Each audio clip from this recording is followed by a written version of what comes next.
La mañana del 3 de enero, de camino al pueblo de mi marido para celebrar el Día de Reyes, mi suegra propuso una comida de lujo para toda la familia. Fue entonces cuando una empleada del restaurante se me acercó y me susurró al oído que fingiera ir al baño y escapara para evitar un desastre.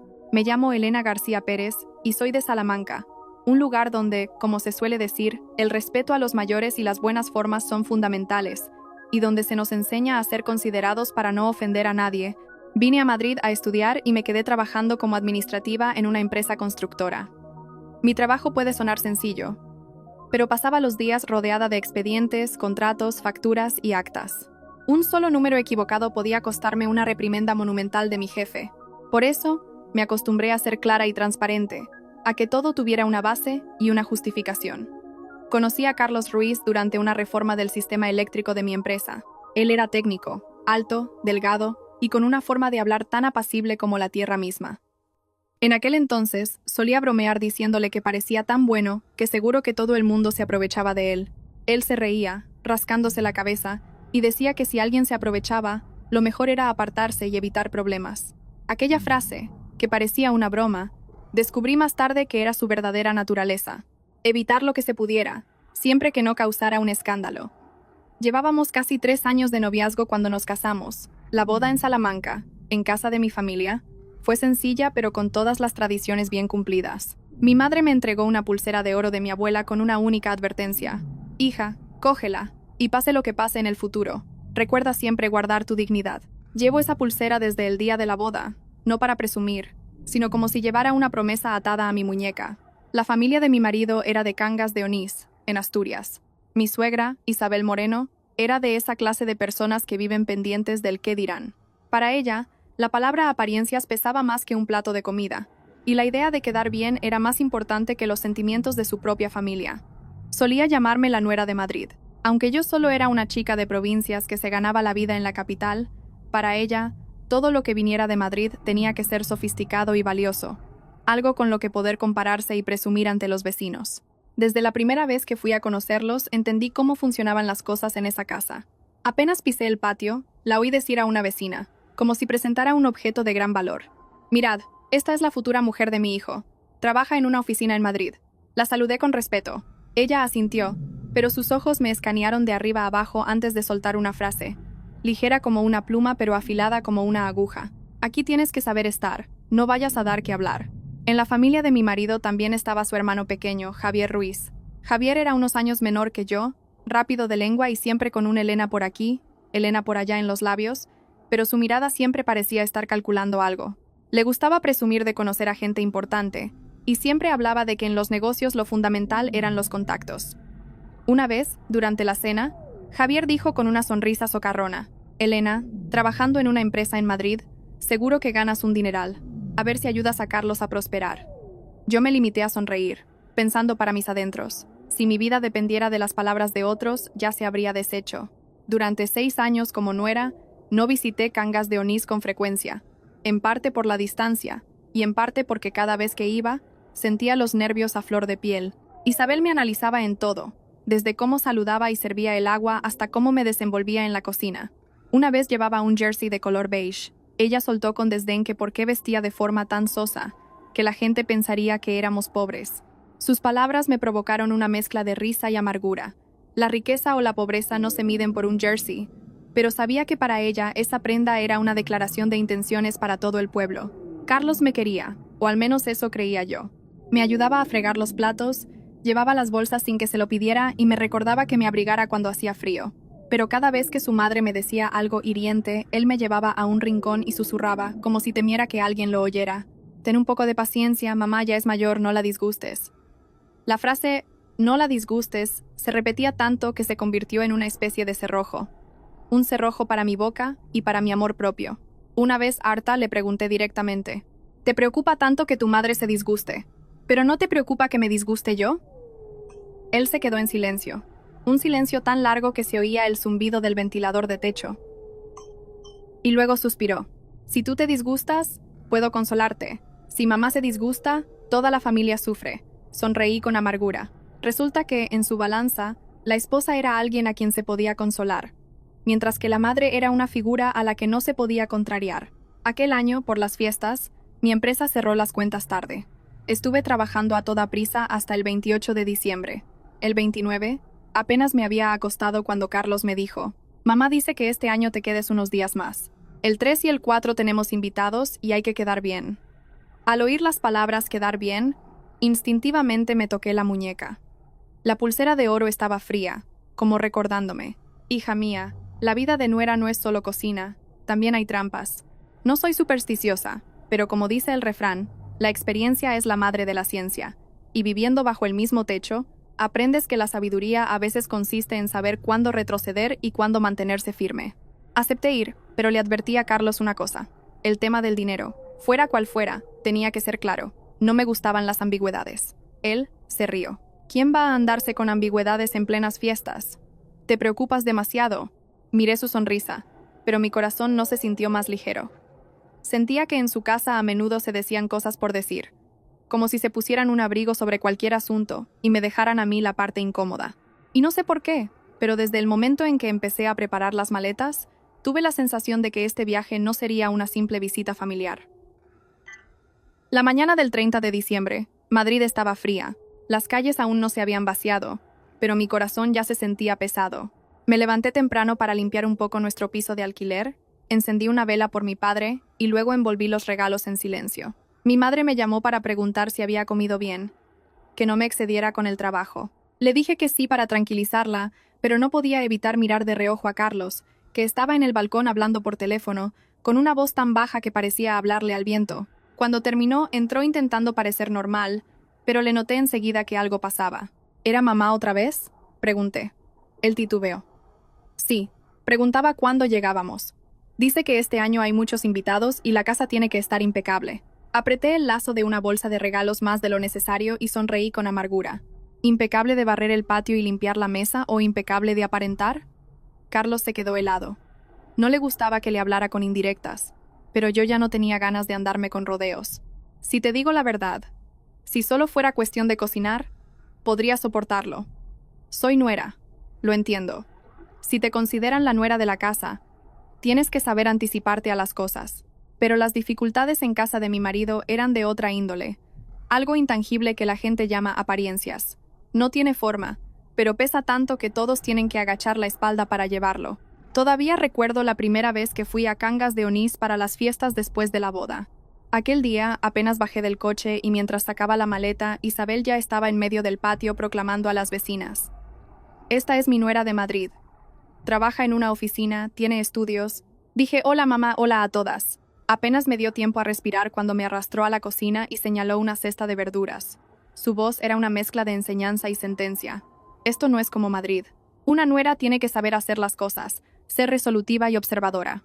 Que no digan que en esta casa hemos acogido a una invitada en lugar de a una nuera. En la cena de ese día, le serví un trozo de carne a ella primero. Asintió, pero frunció los labios. Este tiene demasiada grasa. ¿Cómo va a comer esto una chica de ciudad?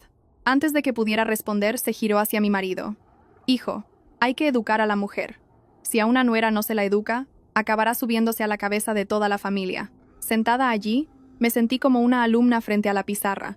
No había ido a celebrar las fiestas, sino a ser evaluada. Las veces siguientes, la evaluación fue aún más difícil. En una ocasión, me puse un abrigo oscuro para no ensuciarme al ir al mercado. Isabel suspiró profundamente. ¿Por qué siempre vistes de oscuro? En estas fechas pareces de luto. Sonreí forzadamente, pensando que el color de un abrigo no define la felicidad de una casa. Pero no dije nada, seguía creyendo que la paciencia era una virtud. Sin embargo, de tanto aguantar, la virtud no aparecía por ninguna parte. Solo me sentía cada vez más pequeña. El punto culminante fue la vez que, siguiendo la sugerencia de Carlos, llevé unos pequeños regalos para los parientes. Unas cajas de dulces, algo de té y unos sobres con el aguinaldo para los niños. Lo hice con moderación, sin ostentación. Aún así, Isabel me llevó a un rincón del patio y con voz baja pero cortante dijo: «Eres la nuera del hijo mayor. Tienes que saber cómo actuar. La gente mira y compara una nuera de Madrid y solo trae esto». Me quedé atónita. He traído lo que podemos permitirnos. Además, en estas fechas lo que cuenta es el cariño. Ella me interrumpió. El cariño también tiene un precio. Nadie recuerda tus buenas palabras. La gente solo recuerda lo que les das. Aquella frase fue como un jarro de agua fría. Me quedé paralizada un momento y luego volví a entrar en casa. Esa noche le pregunté a Carlos si había oído lo que había dicho su madre, porque lo veía todo como una competición. Carlos me abrazó por los hombros con su habitual tono conciliador. Mamá es así por las apariencias. Ten un poco de paciencia. Son las fiestas. Me molestó tanto que me eché a reír. ¿Acaso las fiestas son un escudo mágico? ¿Significa que por ser fiestas tenemos que aguantar lo que sea? Él se quedó callado. Siempre se callaba cuando tocaba su punto débil. Un punto débil llamado mamá. Y Javier, su hermano pequeño, era astuto de otra manera. Javier no regañaba directamente. Solo lanzaba frases que parecían bromas. Una vez, mientras tomaba un sorbo de té, me miró de arriba abajo y dijo: Elena, trabajando de administrativa, seguro que eres una experta en papeles. A ver si un día me enseñas a redactar contratos como es debido. Sonreí cortésmente, y él añadió con una risita: Y como en Madrid conoces a tanta gente, acuérdate de mí, que hoy en día sin contactos no se llega a ninguna parte. Sus palabras me pusieron la piel de gallina. No me disgusta la gente con ambición, pero no soporto a quienes ven a los demás como una escalera.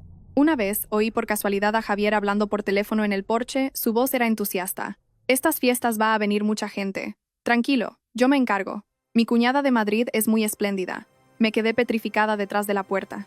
La palabra espléndida sonó como una etiqueta pegada en mi frente. Salí, y Javier se sobresaltó, luego se rió. Ah, Elena.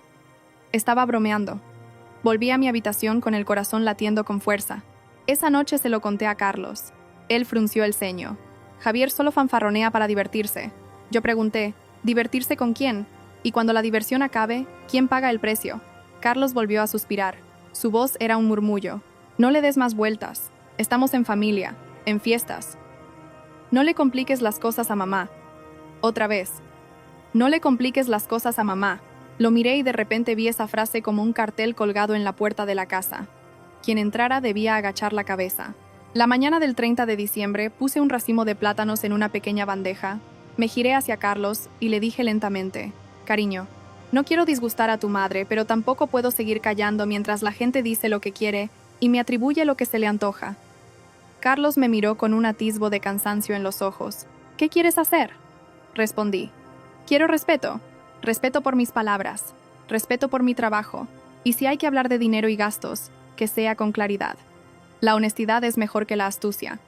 Prefiero ser honesta y evitarme problemas. Carlos se quedó en silencio un buen rato y luego asintió levemente. Entendí que para él aquello era una gran concesión. Sí, lo sé. Dijo que prestaría atención. No esperaba que una simple promesa cambiara las costumbres de toda una casa, pero al menos necesitaba oírle decir algo diferente. Fuera, los petardos de unos niños al principio de la calle resonaban. La gente celebraba las fiestas con alegría, pero yo sentía que estaba a punto de entrar en una prueba de fuego, y la que más iba a ser probada era yo. El 28 de diciembre, toda la oficina de administración era un hervidero. Los teléfonos sonaban, los libros de cuentas se abrían y cerraban. Todo el mundo quería terminar antes de las vacaciones, así que el papeleo se acumulaba en mi mesa. El jefe pasó y me soltó una frase que me dejó agotada. Un solo error y a la vuelta de las fiestas tendrás que dar explicaciones. Apreté los dientes y revisé cada línea, con los ojos tan cansados que los números parecían bailar. Salí de la oficina a última hora de la tarde.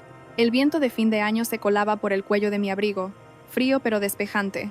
Llamé a Carlos para decirle que al día siguiente iríamos a comprar las últimas cosas. Él respondió con un sí despreocupado, como si las fiestas fueran solo una fecha en el calendario. El 29 de diciembre lo llevé al mercado cerca de nuestro piso de alquiler. El mercado de fin de año estaba abarrotado. El olor a castañas asadas y a mandarinas maduras se mezclaba en el aire. Solo con olerlo ya se sentían las fiestas. Compré unas cajas de dulces, té, un poco de jengibre confitado para Isabel y sobres con el aguinaldo para los niños. No quería ostentar, pero tampoco quería que dijeran que la nuera de la ciudad era tacaña. Así es ser nuera. Tienes que pensar 3 pasos por delante. Carlos me observaba elegir las cosas y suspiró. Lo calculas todo demasiado. Yo sonreí. Lo calculo todo para no tener que volver a calcularlo. Él dijo, en tono conciliador: Mamá solo quiere estar contenta. No respondí. La palabra contenta en su casa a menudo venía acompañada de la palabra apariencias, y las apariencias siempre eran más caras que los sentimientos. Por la tarde, en casa, extendí todo sobre la cama, separándolo en bolsas, regalos, algo para picar en el viaje, medicamentos para el resfriado y mentol. Incluso escribí una pequeña nota con la hora de salida, el número del autobús y la parada. Carlos se rió, diciendo que parecía que iba a un viaje de negocios en lugar de al pueblo. Respondí que con preparación, el corazón está más tranquilo, pero aunque lo dijera, seguía sintiendo un nudo en el pecho. La noche del 29, mi madre llamó. Su voz era suave, pero su consejo directo. Hija, como nuera, sé paciente, pero no dejes que te pisoteen. Luego repitió su viejo dicho, es mejor ser pobre pero honrado. Y en voz baja preguntó, ¿todavía llevas la pulsera? Giré la muñeca y la pulsera de oro me rozó la piel, fría. Sí, mamá, todavía la llevo. Su sí fue como si me entregara una armadura adicional. El 30 de diciembre, Isabel llamó a Carlos. Él atendió en el balcón, pero desde dentro yo oía fragmentos. El 3 venís. El 4 tenemos invitados. Hay que estar impecables. Que no nos critiquen. Él entró, intentando parecer alegre. Mamá nos recuerda que vayamos pronto. Yo pregunté quiénes eran los invitados. Él desvió la mirada.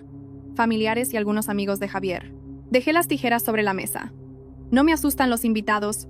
Me asusta el tipo de invitado por el que hay que hacer un esfuerzo que luego pagamos nosotros. Él dijo en voz baja. Yo me encargo.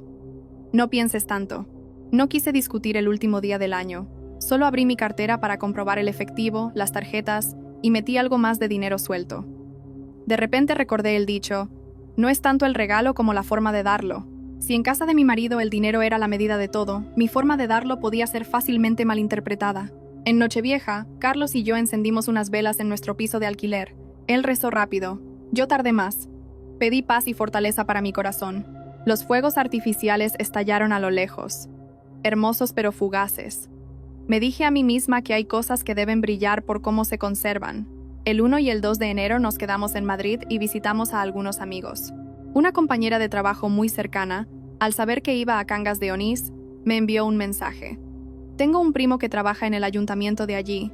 Guarda su número por si necesitas algo con el viaje o el coche. Me envió el nombre Miguel. Le di las gracias y guardé el número en mis contactos, esperando no tener que usarlo, pero sin borrarlo. Más vale prevenir que curar. El 3 de enero, el frío en Madrid era cortante. Fuimos a la estación de autobuses temprano. El olor a humo y las voces llamándose llenaban el ambiente. Incluso en fiestas, la gente seguía con prisa. Subí al autobús y elegí un asiento junto a la ventana. Carlos se sentó a mi lado, abrazando la bolsa de regalos, con los ojos ya medio cerrados. El autobús salió de la ciudad y se adentró en la zona de montaña. El viento golpeaba el cristal con un sonido metálico y el vehículo se sacudía tanto que parecía que nos levantaba del asiento. Me subí la bufanda hasta el cuello y miré hacia afuera. Montañas superpuestas, nubes bajas, un paisaje hermoso, pero mi corazón no estaba en paz. Sentía que me acercaba a una puerta, y al otro lado estaban las costumbres, las apariencias y otras cosas que aún no podía nombrar. Carlos se giró. ¿Tienes frío? Negué con la cabeza. No tengo frío, solo estoy un poco agobiada. Él me tomó la mano suavemente. Estoy aquí contigo. Al atardecer, el autobús entró en el pueblo. Miré el reloj y luego el mensaje que Javier me había enviado por la mañana. Venid rápido, cuñada, este año va a ser muy divertido.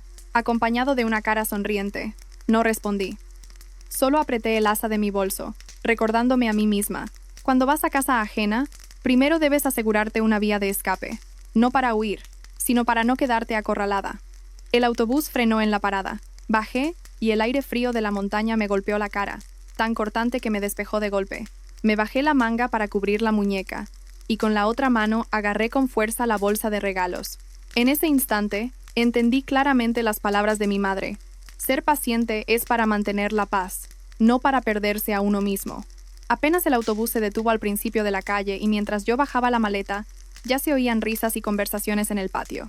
La casa de mis suegros era grande, con una verja de hierro pintada de verde, y dentro, varias macetas con manzanos en flor tardía, de aspecto austero, pero con flores de un rojo intenso. Las fiestas en la montaña tienen un frío particular, un frío que se cuela hasta los huesos y hace que todo el mundo hable un poco más alto, como para ahuyentarlo. Justo al cruzar la puerta, Isabel salió de la casa a grandes zancadas, con los labios pintados de rojo y un abrigo nuevo que aún olía a tienda. No me abrazó, solo me agarró suavemente de la muñeca y me arrastró hacia adentro como si exhibiera una mercancía valiosa. Por fin mi nuera de Madrid ha llegado, lo dijo a voz en grito, mirando de reojo a las personas que estaban en el patio. Trabaja en una oficina de una gran empresa. Tiene muchos estudios. Habla muy bien. Yo, sonrojada, incliné la cabeza para saludar. Hola, mamá. Hola a todos. Una vecina se rió a carcajadas. ¡Qué blanquita es la nuera de la ciudad! Isabel respondió de inmediato, con un tono de victoria. Claro que es blanca. En Madrid se pasa el día en una oficina con aire acondicionado. Intenté mantener la sonrisa. En ese momento sentí que ya no era Elena, sino la nuera de Madrid, algo a lo que se le podían poner etiquetas y comparar. Isabel me llevó adentro, hablando sin parar mientras caminábamos. Cuando vienes al pueblo de tu marido, tienes que seguir las costumbres de esta casa, ¿entendido? El día 3 hay muchos invitados. No andes despistada, que la gente se fija y habla. Asentí en voz baja. Carlos nos seguía con los regalos, sonriendo para calmar el ambiente. Javier asomó la cabeza desde la cocina, con el pelo engominado y un mechero en la mano. Al verme, sonrió de oreja a oreja. «Elena, ya has llegado.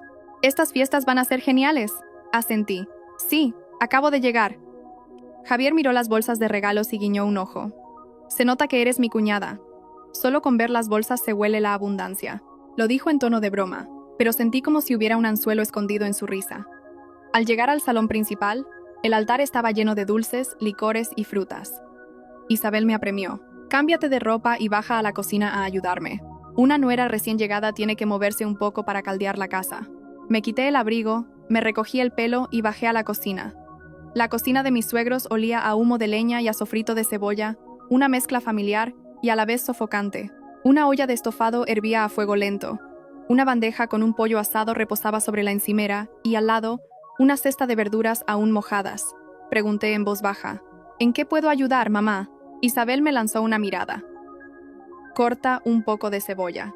Varios platos, bien presentados. En Madrid seguro que estás acostumbrada a la comida refinada. Pero aquí hay que ser rápida. Los invitados no esperan».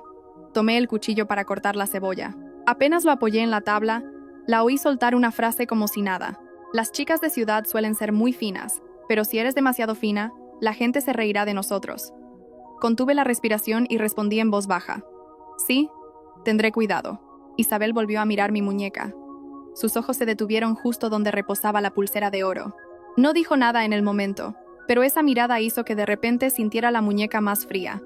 Me bajé un poco la manga, un gesto pequeño que ella captó al instante. Sonrió de lado. «¿Por qué la tapas? Si es bonita, lúcela». «Esa pulsera debe de ser cara, ¿verdad?», respondí escuetamente. «Es un recuerdo de mi madre». Ella emitió un largo «ah», como si lo estuviera anotando mentalmente. Hacia el mediodía, los invitados no paraban de entrar y salir.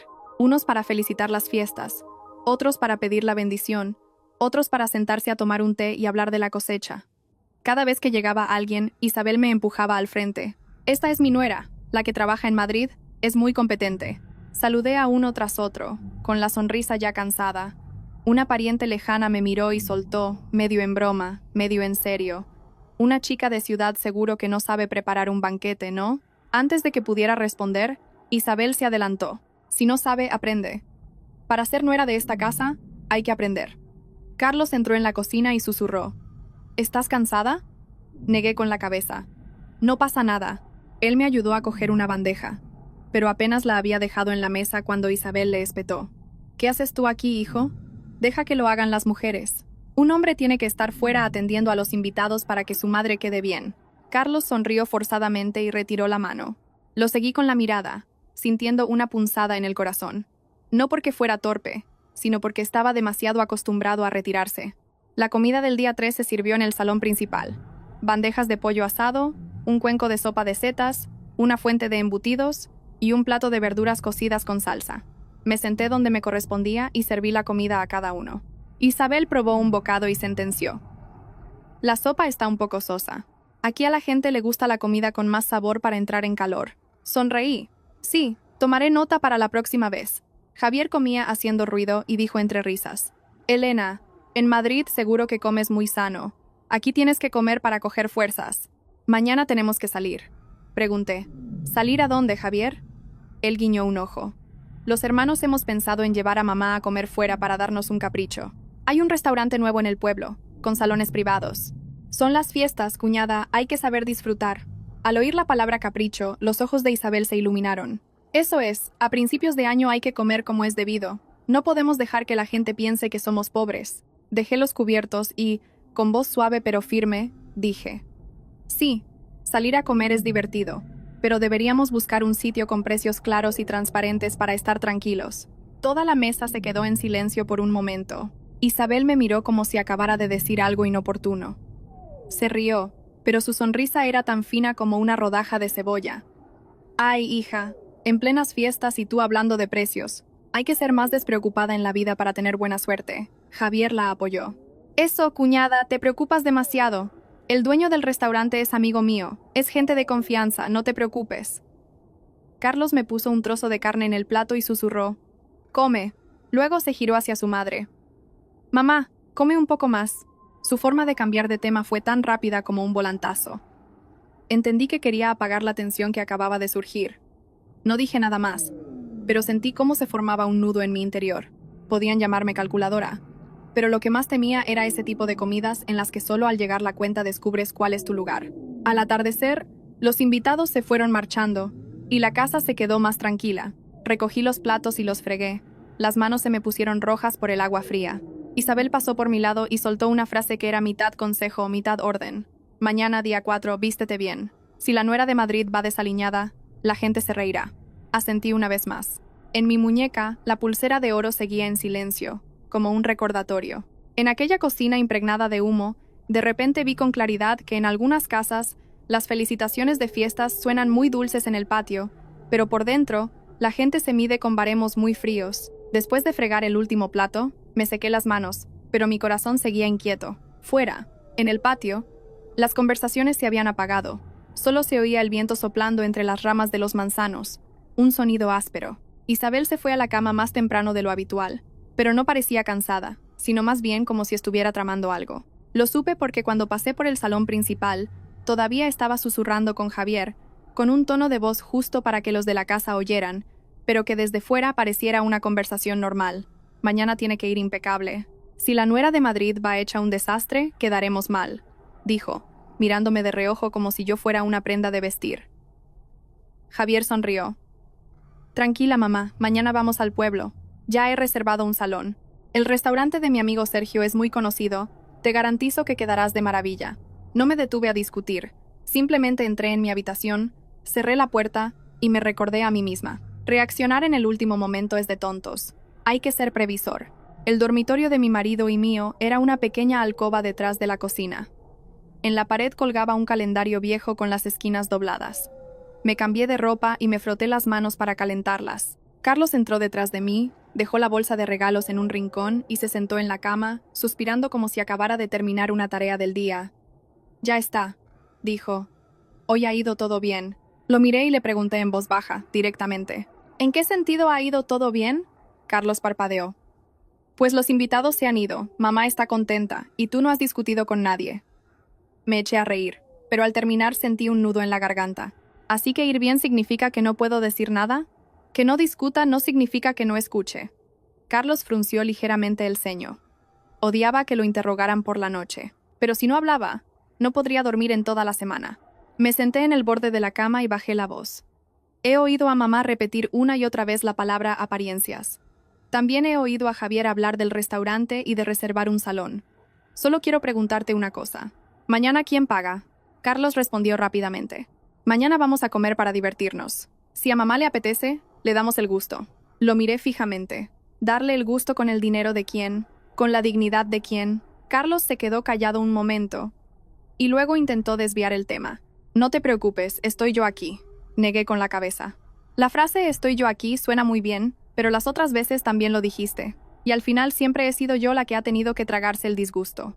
No quiero que todo recaiga sobre mí para que luego me digas que aguante un poco por el bien de la paz. Carlos suspiró. Su voz se volvió más grave. Habla más bajo. No vaya a ser que mamá oiga. Me sobresalté. Miré la delgada puerta y de repente me sentí oprimida. ¿Tienes miedo de que mamá oiga? ¿O de que se disguste? Carlos respondió casi por instinto. Sí, no quiero que se disguste. Estamos en plenas fiestas. Armar un escándalo lo estropearía todo. Esa frase volvió a caer en el mismo lugar, como un cerrojo que se cierra. De repente me sentí hastiada, pero aún así intenté hablar con calma. Cariño, Se suele decir que la sangre es más espesa que el agua. Entiendo que quieras a tu madre, pero nosotros también somos una familia. No puedes usar siempre el disgusto de tu madre como vara de medir, mientras que mi disgusto lo consideras algo que se arregla con unas pocas palabras de consuelo. Carlos me miró, sus ojos enrojecidos por el cansancio y por verse forzado a elegir. ¿Qué quieres que haga? ¿Discutir con mi madre? Respondí, sin alzar la voz, pero con firmeza. No te pido que discutas, solo que te coloques en medio y digas una cosa clara. Mañana, antes de comer, preguntaremos los precios. Si algo no está claro, nos levantamos y nos vamos. ¿Puedes decir eso? Carlos titubeó. Su vacilación fue como una confesión de su miedo. No miedo a mí, sino a quedar mal delante de su madre y su hermano. Justo en ese momento, se oyeron pasos en el patio, y la voz de Isabel se alzó, alargando las palabras como si llamara a alguien al final de la calle. Sí, mañana mi familia va a comer a un sitio de lujo. Invita a mi nuera de Madrid. Así es como hay que empezar el año. Me quedé helada. Me giré bruscamente hacia Carlos. ¿Lo has oído? Carlos se puso pálido, se levantó de un salto y se acercó a la rendija de la puerta. No se atrevió a abrirla del todo, solo un poco, como alguien que teme que entre una corriente de aire o que la verdad se cuele en su corazón. Sentí como si alguien me estuviera oprimiendo el pecho. Invita a la nuera de Madrid, una frase que parecía un halago pero que en realidad era una sentencia. Una vez dicha en público, sería difícil echarse atrás, porque el orgullo de mi suegra no se lo permitiría. Carlos volvió a entrar y susurró, «Mamá solo lo dice para quedar bien». Lo interrumpí. Por primera vez no quería oír la palabra quedar bien. ¿Quedar bien usando mi nombre para que todo el mundo lo sepa? Eso no es quedar bien. Carlos, te lo ruego. Mañana habla claro con tu madre. Nadie ha prometido invitar a nadie. Si ella quiere invitar, que diga que invita a ella. Y si quiere que invitemos nosotros, que nos lo pregunte como es debido. Carlos me miró. Su rostro reflejaba un conflicto interno. Finalmente, asintió levemente. Pero ese asentimiento fue muy débil, como el de alguien que asiente para terminar una conversación, no para iniciar una acción. No insistí más.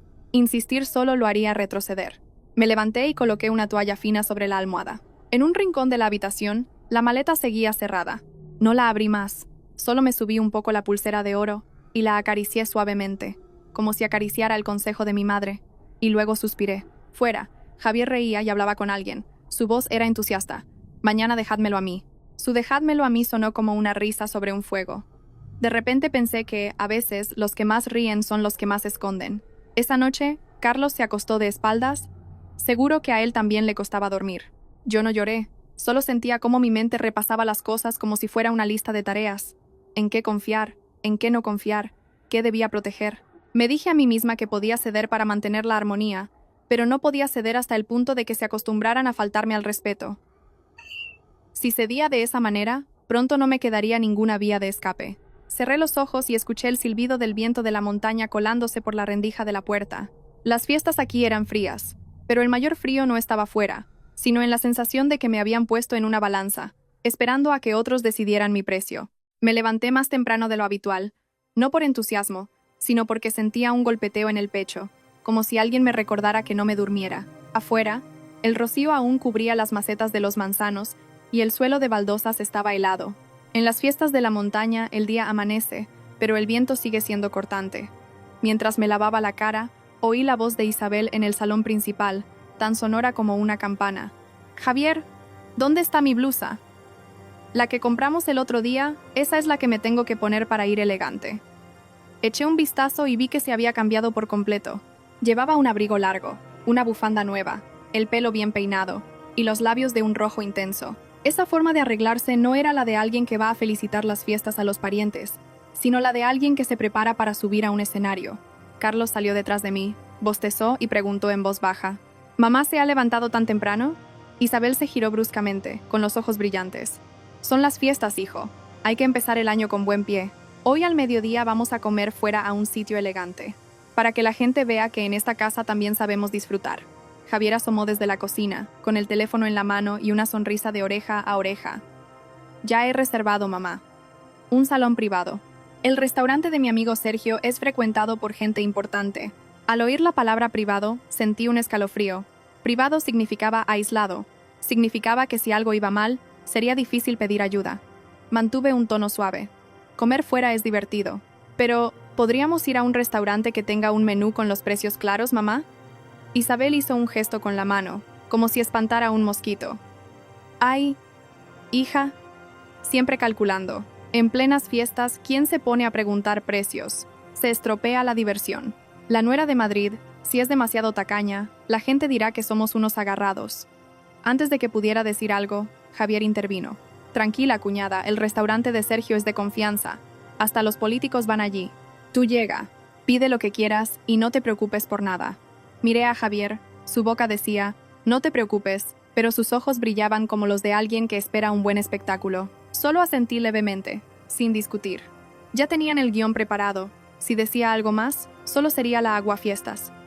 Volví a la habitación a cambiarme. Elegí un conjunto sencillo pero arreglado, sin llamar demasiado la atención. Frente al espejo me bajé la manga para cubrir un poco la pulsera de oro. No por vergüenza, sino porque sentía que hoy ese objeto podía ser visto como un bien canjeable. Carlos estaba de pie detrás de mí y dijo en voz baja, «Estás muy tensa, solo vamos a comer». Me di la vuelta y le dije lentamente, «¿Recuerdas lo que te dije anoche? Tenemos que preguntar con claridad». Carlos desvió la mirada y, nervioso, se abrochó la camisa. Sí, lo recuerdo, pero su recuerdo sonaba como una promesa colgada de un hilo. Decidí no aferrarme más a eso. Me aferraría a mí misma. Al salir al salón, Isabel me miró de arriba a abajo y asintió.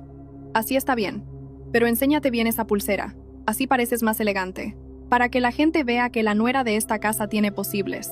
Apreté los labios. Sí, estoy acostumbrada a llevarla. Isabel sonrió y dijo algo que me heló el corazón.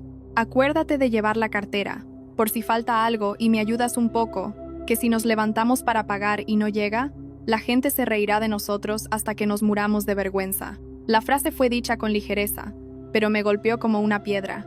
Por si falta significaba que ya contaba con que faltara. ¿Me ayudas un poco? Significaba que ya me había asignado el papel de la que tenía que cubrir el resto. Miré a Carlos, él bajó la cabeza, como si lo hubiera oído pero fingiera no hacerlo. De repente recordé el dicho de que, a quien buen árbol se arrima, buena sombra le cobija. Para Isabel, quizás, la nuera era ese buen árbol, un honor que ella ostentaba, pero cuyo precio solía recaer sobre mis hombros. Javier nos apremió. Vamos, mamá, que si no nos quitan el mejor salón. Isabel se giró para darle instrucciones a Carlos. Conduce con cuidado, y al llegar al pueblo, pasa por casa del tío Manuel, para que vea que vamos a comer a un sitio elegante. Al oír eso, quise reírme. Solo íbamos a comer, pero había que asegurarse de que la gente lo viera. Hay personas que no viven para comer bien, sino para que los demás asientan con la cabeza. El coche se puso en marcha. La carretera que subía al pueblo serpenteaba por la ladera de la montaña, con un talud a un lado y un precipicio al otro. El viento golpeaba el parabrisas con fuerza. Isabel hablaba sin parar, como si el silencio le restara ímpetu. Estos días la gente no para de preguntarme si ya ha llegado la nuera de Madrid. Yo les digo que sí, y que además es muy apañada. Hoy, día 4, vamos a comer como es debido, que si no, la gente se ríe de nosotros por comer siempre en casa. Javier la secundaba. Eso es, mamá. El restaurante de Sergio tiene un acuario con langostas vivas. Si subimos un vídeo, todo el mundo se quedará boquiabierto. Apreté con fuerza la correa de mi bolso, y de repente me vino a la mente la imagen del teléfono grabándome de cerca el día anterior. Subir un vídeo. Eso significaba que todo lo de hoy podría convertirse en una prueba. Una prueba para obligarme a pagar. Carlos conducía en silencio. Lo miré de perfil y vi cómo apretaba la mandíbula. Seguramente él también sabía que algo no iba bien, pero su costumbre de buscar la paz a toda costa estaba demasiado arraigada, así que optó por conducir un poco más rápido, como si al llegar todo fuera a solucionarse por sí solo. Yo ya no esperaba que las cosas se solucionaran solas. Discretamente, saqué el teléfono, comprobé la batería y busqué en mi agenda el nombre de Miguel. Mi dedo se detuvo un instante sin llamar. Solo lo miré, como quien coloca un salvavidas a su lado. El coche llegó al pueblo. Frente a nosotros, una hilera de edificios con letreros luminosos y música festiva a todo volumen. Apenas aparcamos, un joven empleado salió corriendo, hizo una reverencia y dijo con voz clara: «Buenas tardes, la familia de la señora Isabel, ¿verdad?». Me quedé paralizada. El empleado había dicho el nombre de mi suegra, como si se lo hubieran indicado de antemano. Isabel sonrió satisfecha y se ajustó la bufanda. «Sí, llévanos al mejor salón». Javier me miró y guiñó un ojo. «¿Ves, cuñada? Te dije que éramos conocidos». Lo seguí, sintiendo cómo el frío me recorría el cuerpo. En mi mente solo había una idea. tan clara como si estuviera impresa. Esto no era una coincidencia. Lo habían preparado todo, desde la forma de llamarnos por nuestro nombre hasta el mejor salón. No me di la vuelta, solo me bajé un poco más la manga para que la pulsera de oro quedara pegada a mi piel, como un recordatorio de que debía protegerme. Podían montar un banquete para su propio honor, pero yo no iba a permitir que mi honor se convirtiera en la cuenta a pagar. La puerta de cristal del restaurante se abrió, y una ráfaga de aire acondicionado me dio en la cara. Entré y oí el sonido de mis zapatos sobre el suelo de mármol, un sonido regular y tranquilo. En mi interior, un proverbio se hizo muy claro. Conoce a tu enemigo y a ti mismo, y ganarás 100 batallas. Yo no necesitaba ganar a nadie, solo necesitaba no perder contra mi propia ingenuidad. La puerta de cristal se cerró a mi espalda, cortando de golpe el ruido de la calle. Dentro del restaurante hacía un frío de aire acondicionado a máxima potencia que me puso la piel de gallina. El olor a marisco del acuario se mezclaba con el olor penetrante del limpiador de suelos. Un aroma que pretendía ser elegante pero resultaba desagradable. A lo largo del pasillo, luces amarillas empotradas en la pared lo iluminaban todo, haciendo que todo el mundo pareciera más favorecido. El empleado nos guió por un pequeño corredor y se detuvo ante una puerta de madera maciza con una placa que decía VIP 3. Leí rápidamente las letras. VIP 3 no era tan aterrador como la sensación de que allí todo estaba premeditado. Por favor, señora Isabel, pasen. El joven empleado hizo una reverencia. Isabel entró primero, con una sonrisa de satisfacción, como si acabara de ganar una partida de cartas. Javier la siguió, grabando con el teléfono mientras decía: «Este salón es precioso, mamá». Carlos caminaba a mi lado, con su habitual gesto de sujetarme suavemente por el codo, pero su mano no estaba cálida. Estaba tensa, como la de alguien que intenta mantener el equilibrio en un puente azotado por el viento. El salón VIP era más grande de lo que pensaba. Una mesa redonda con un mantel blanco, sillas tapizadas en terciopelo marrón y, sobre la mesa, una vajilla de porcelana, copas de vino altas y servilletas dobladas en forma de abanico. En un rincón, un acuario de cristal con langostas, cangrejos y meros nadando lentamente. La luz que incidía sobre ellos hacía que los caparazones de las langostas brillaran como si estuvieran bañados en oro. Apenas se sentó, Isabel exclamó: «Esto sí que es vida. Así es como hay que empezar el año, comiendo con clase». Lo dijo a propósito en voz alta, como si temiera que la habitación no fuera capaz de registrar su estatus. Justo en ese momento, la puerta se abrió y un hombre de unos 40 años, con algo de barriga, el pelo engominado y camisa blanca, entró con una sonrisa radiante. «Vaya, vaya, si ha llegado la señora Isabel». Se acercó a estrecharle la mano a mi suegra con mucha familiaridad y luego se giró hacia Javier para darle una palmada en el hombro. «Javier, amigo mío, qué alegría me das trayendo a clientes tan distinguidos». Javier sonrió de oreja a oreja. «Elena, este es Sergio, el dueño del restaurante. Es muy amigo mío». El señor Sergio se giró hacia mí. Sus ojos recorrieron rápidamente mi cara, bajaron hasta mi muñeca y se detuvieron allí medio segundo. El tiempo suficiente para que sintiera un escalofrío, aunque su boca seguía siendo un derroche de amabilidad. «Hola, la cuñada de Madrid, ¿verdad? Se nota que es usted una persona con estudios. Seguro que habla con mucha propiedad». Asentí. «Sí, hola». Intenté mantener un tono normal para no dejar ver mi incomodidad. Como se suele decir, las palabras no cuestan dinero, pero aquí a veces las palabras eran anzuelos. Sergio sonrió. «Hoy pidan lo que quieran, para eso están en el VIP. A principios de año hay que celebrar. Les haré un buen precio». La expresión buen precio me heló la sangre. ¿Cuánto era un buen precio? ¿Bueno para quién? ¿Y de qué tipo? No me gustaban las palabras sin números. Un camarero nos entregó a cada uno un menú grueso. Lo abrí y en la primera página vi unas líneas impresas en negrita. Precio según mercado, consultar en el mostrador, opciones personalizadas para clientes VIP. Seguí pasando las páginas y cada vez me extrañaba más. Algunas tenían un papel pegado encima, y donde debería estar el precio, estaba borroso, como si lo hubieran frotado. Había platos con nombres muy llamativos: langosta imperial, abulón en salsa, mero emperador. Pero la sección del precio estaba en blanco o indicaba contactar con el personal. Levanté la vista y le pregunté a la camarera con voz educada: «Perdona, ¿podrías decirme cuánto cuesta este plato y qué incluye el menú VIP?» La camarera sonrió nerviosamente, miró de reojo a Sergio y respondió: «No se preocupen, disfruten de la comida, luego les hago el total». Fruncí ligeramente el ceño. Necesito saberlo antes para pedir de forma razonable. Ella siguió sonriendo, pero su sonrisa era forzada. «Sí, pero en estas fechas los precios varían. No se preocupen. Me giré hacia Carlos. Él me miró un instante y luego bajó la vista a la mesa, esquivándome. Su evasión me molestó, pero me contuve. Enfadarse en esa habitación no serviría de nada. Isabel me quitó el menú de las manos con una risa burlona. Ay, hija, no preguntes tanto que estropeas la fiesta. Empezar el año siendo tan calculadora, así nadie se atreve a comer. Luego se giró hacia Sergio. Tráenos langosta y abulón. Lo más selecto que tengas, que tenemos que quedar bien. Javier la secundó con entusiasmo. Sergio, sírvenos el menú VIP. 2 langostas, un plato de abulón y un cangrejo real para que mi madre grabe un video. Sergio dio una palmada. Perfecto. A principios de año hay que tirar la casa por la ventana. Ahora mismo os lo preparo. Al oír menú VIP, cuyo precio no aparecía en la carta, sentí un peso en el estómago, pero me mantuve erguida, sin discutir.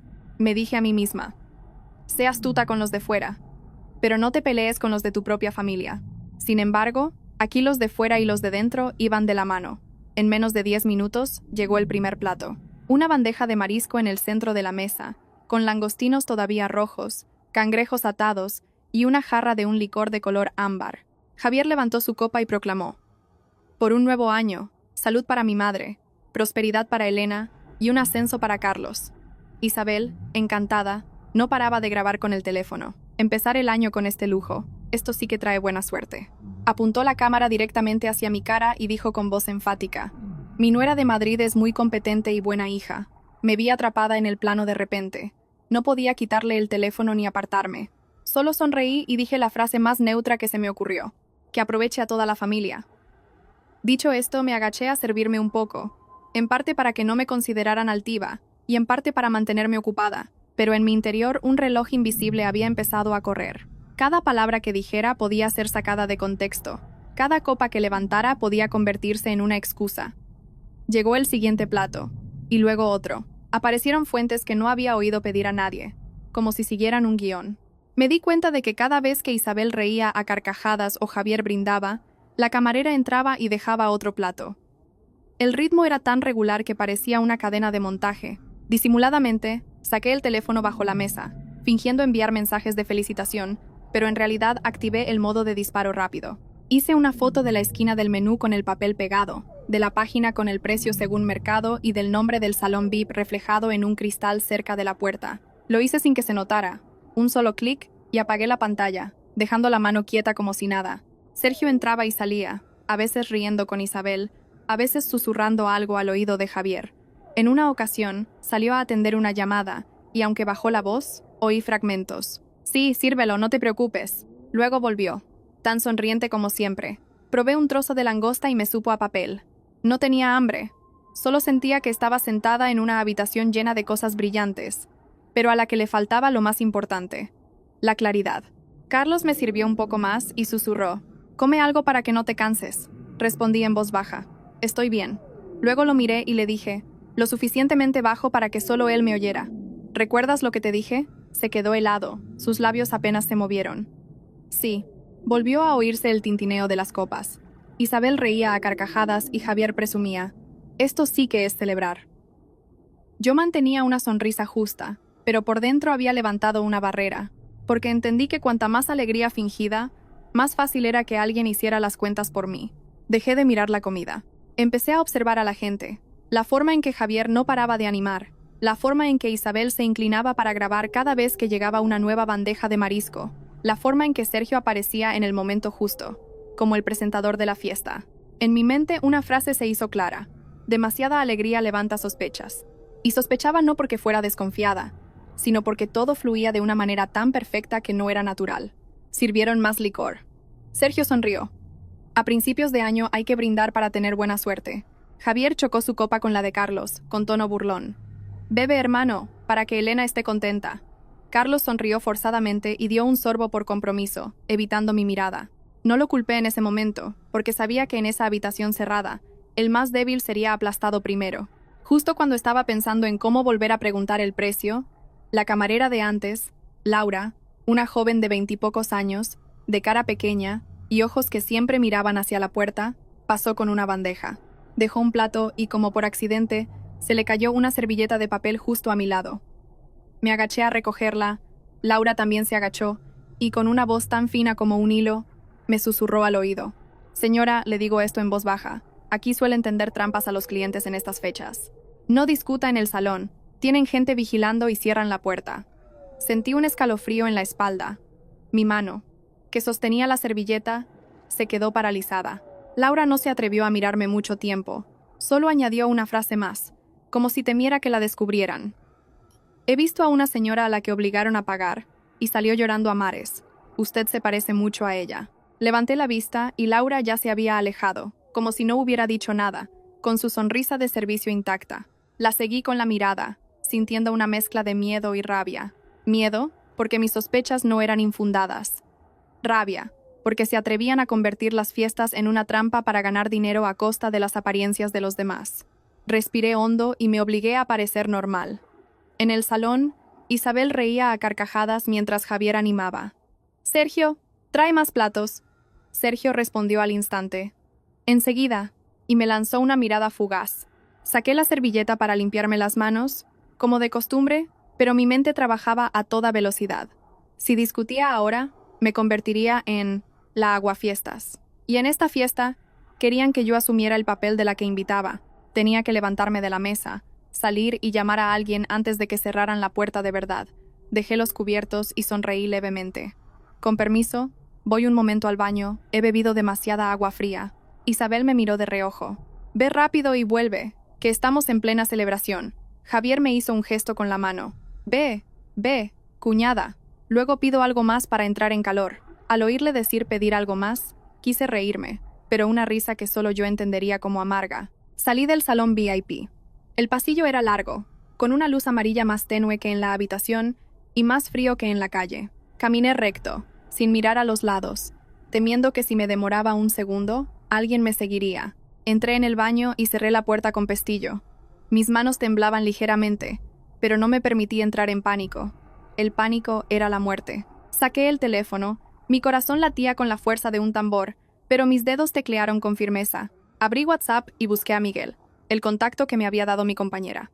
Le escribí un mensaje de un tirón, tan conciso como un informe. «Miguel, soy Elena García. Estoy en un restaurante en el pueblo, en el salón VIP 3. Hay indicios de estafa. Vigilan la puerta y coaccionan a los clientes para que paguen. Si no salgo pronto, por favor, ven a ayudarme». Adjunté mi ubicación y una foto de la placa del VIP 3 al principio del pasillo y de una cámara de seguridad en el techo. No pretendía ser una heroína. Solo necesitaba pruebas para que nadie pudiera tergiversar mis palabras. Mis manos seguían temblando, pero mi mente estaba despejada. Recordé el consejo de mi madre. Guarda tu dignidad. La dignidad no consiste en gritar más fuerte, sino en no dejar que nadie te ponga una soga al cuello. Me lavé la cara con agua fría y me miré en el espejo. Estaba un poco pálida, pero mi mirada había cambiado. Ya no era la mirada de quien aguanta para evitar problemas. Me bajé la manga para cubrir la pulsera de oro y me dije en voz baja: «Calma. Cuanta más calma, más posibilidades de salir de esta». Antes de salir, respiré hondo una vez más, abrí la puerta y volví al pasillo. La música y las risas del salón VIP llegaban hasta allí. Ajusté mi expresión para que pareciera relajada y caminé a un ritmo normal para no levantar sospechas. En mi cabeza solo había una regla: volver a la mesa como si no pasara nada, ganar tiempo y esperar a que llegara ayuda. Empujé la puerta del salón VIP, con una sonrisa ya preparada en los labios. Pero en ese mismo instante, vi a Javier levantarse, pasarle un brazo por los hombros a Carlos y decir en voz alta: «Hermano, sal conmigo un momento, vamos a hablar de la cuenta entre hombres». Javier rodeó a Carlos con el brazo de una forma muy natural, como si fueran a salir a fumar un cigarrillo para hablar más cómodamente. Sergio también se levantó de inmediato, con la sonrisa pegada a la cara, y dijo en tono tranquilizador: «Sí, los hombres salimos a arreglarlo. Ustedes, señoras, sigan disfrutando». Miré a Carlos. Él me lanzó una mirada que era una mezcla de disculpa e impotencia. No me dio tiempo a decir nada más antes de que la puerta de madera se cerrara con un clic. El sonido no fue fuerte, pero hizo que mi corazón se encogiera, como si le hubieran echado una piedra encima. En la habitación quedábamos yo, Isabel y 2 camareras. El ambiente festivo de antes se había desvanecido, como cuando apagan la música pero dejan las luces encendidas, haciendo que cada pequeño ruido se oyera con más claridad. Isabel se reclinó en su silla, mirando la puerta, y luego se giró hacia mí con un tono un tanto agrio. «¿Por qué tienes que armar tanto jaleo? En plenas fiestas, con lo bien que lo estábamos pasando, Dejé la taza sobre la mesa y mantuve la voz suave. Yo no armo jaleo, solo quiero que las cosas sean claras. Ella bufó y miró mi muñeca. Esa mirada hizo que de repente sintiera la pulsera de oro más pesada. Me bajé un poco más la manga, pero no lo suficiente como para ocultarla. Justo cuando iba a levantarme para ir hacia la puerta, 2 hombres con camisas oscuras aparecieron de la nada y se plantaron en el pasillo, justo al lado de la puerta del salón VIP. Uno era alto, el otro bajo, y no parecían clientes, sino más bien personal asignado a una tarea. No miraban directamente hacia adentro, pero vi claramente su postura. Se colocaron en diagonal, bloqueando la salida. La camarera entró con otra jarra de agua, la dejó sobre la mesa y se retiró rápidamente, como si temiera que la detuvieran. La seguí con la mirada. Ella no se atrevió a mirarme mucho tiempo. Su miedo me confirmó que lo que me había dicho Laura no era una amenaza vacía. Uno de los 2 hombres de fuera entró. Su boca sonreía cortésmente, pero sus ojos no. Señora, aquí entra y sale mucha gente. Si quiere, deme su teléfono y se lo guardo para que esté más seguro. No vaya a hacer que se pierda y tengamos un problema. La frase era suave como la seda, pero la mano que extendió era rígida como un gancho. Levanté la vista, lo miré y sonreí con amargura. Gracias, pero puedo cuidarlo yo misma. Además, tengo poca batería y necesitaré cargarlo luego. Él no retiró la mano. Su voz se volvió más grave, como si hablara con un niño. Démelo, señora. Se lo guardo en un lugar seguro en el mostrador. No cambié mi tono, solo acerqué más mi bolso. No tengo la costumbre de dar mi teléfono a desconocidos. Si pasa algo, es mi responsabilidad. Un silencio tenso cayó sobre la mesa. Isabel me miró con los ojos muy abiertos. Elena, ¿por qué te pones así? Solo intentan ser amables.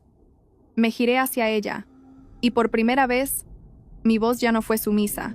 ¿De verdad quiere que le dé mi teléfono a un desconocido, suegra?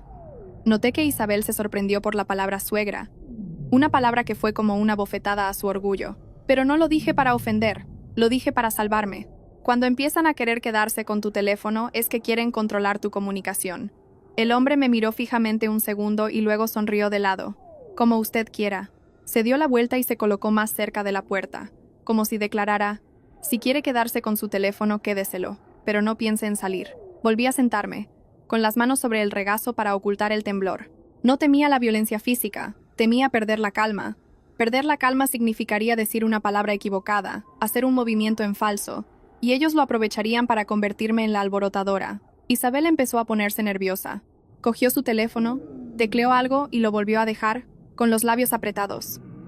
Sabía que estaba más preocupada por perder las apariencias que por la estafa. Para ella, una estafa se podía explicar. Pero la vergüenza, no. A ver si por tu culpa luego dicen que en esta casa comemos y no pagamos, dijo, con una voz que delataba su pánico. La miré fijamente. Si el precio es justo, pagaremos. Si no lo es, no podemos agachar la cabeza. Isabel soltó una risa seca. Hablas muy bien, pero no sabes que aquí todo el mundo se conoce, respondí. Conozcan a quien conozcan. Tienen que cumplir la ley. No dije más, porque seguir hablando se convertiría en una discusión en una habitación cerrada, justo lo que Laura me había advertido que no hiciera. Empecé a observar. En la esquina izquierda de la sala había una pequeña cámara cerca del aire acondicionado, con una luz roja parpadeando.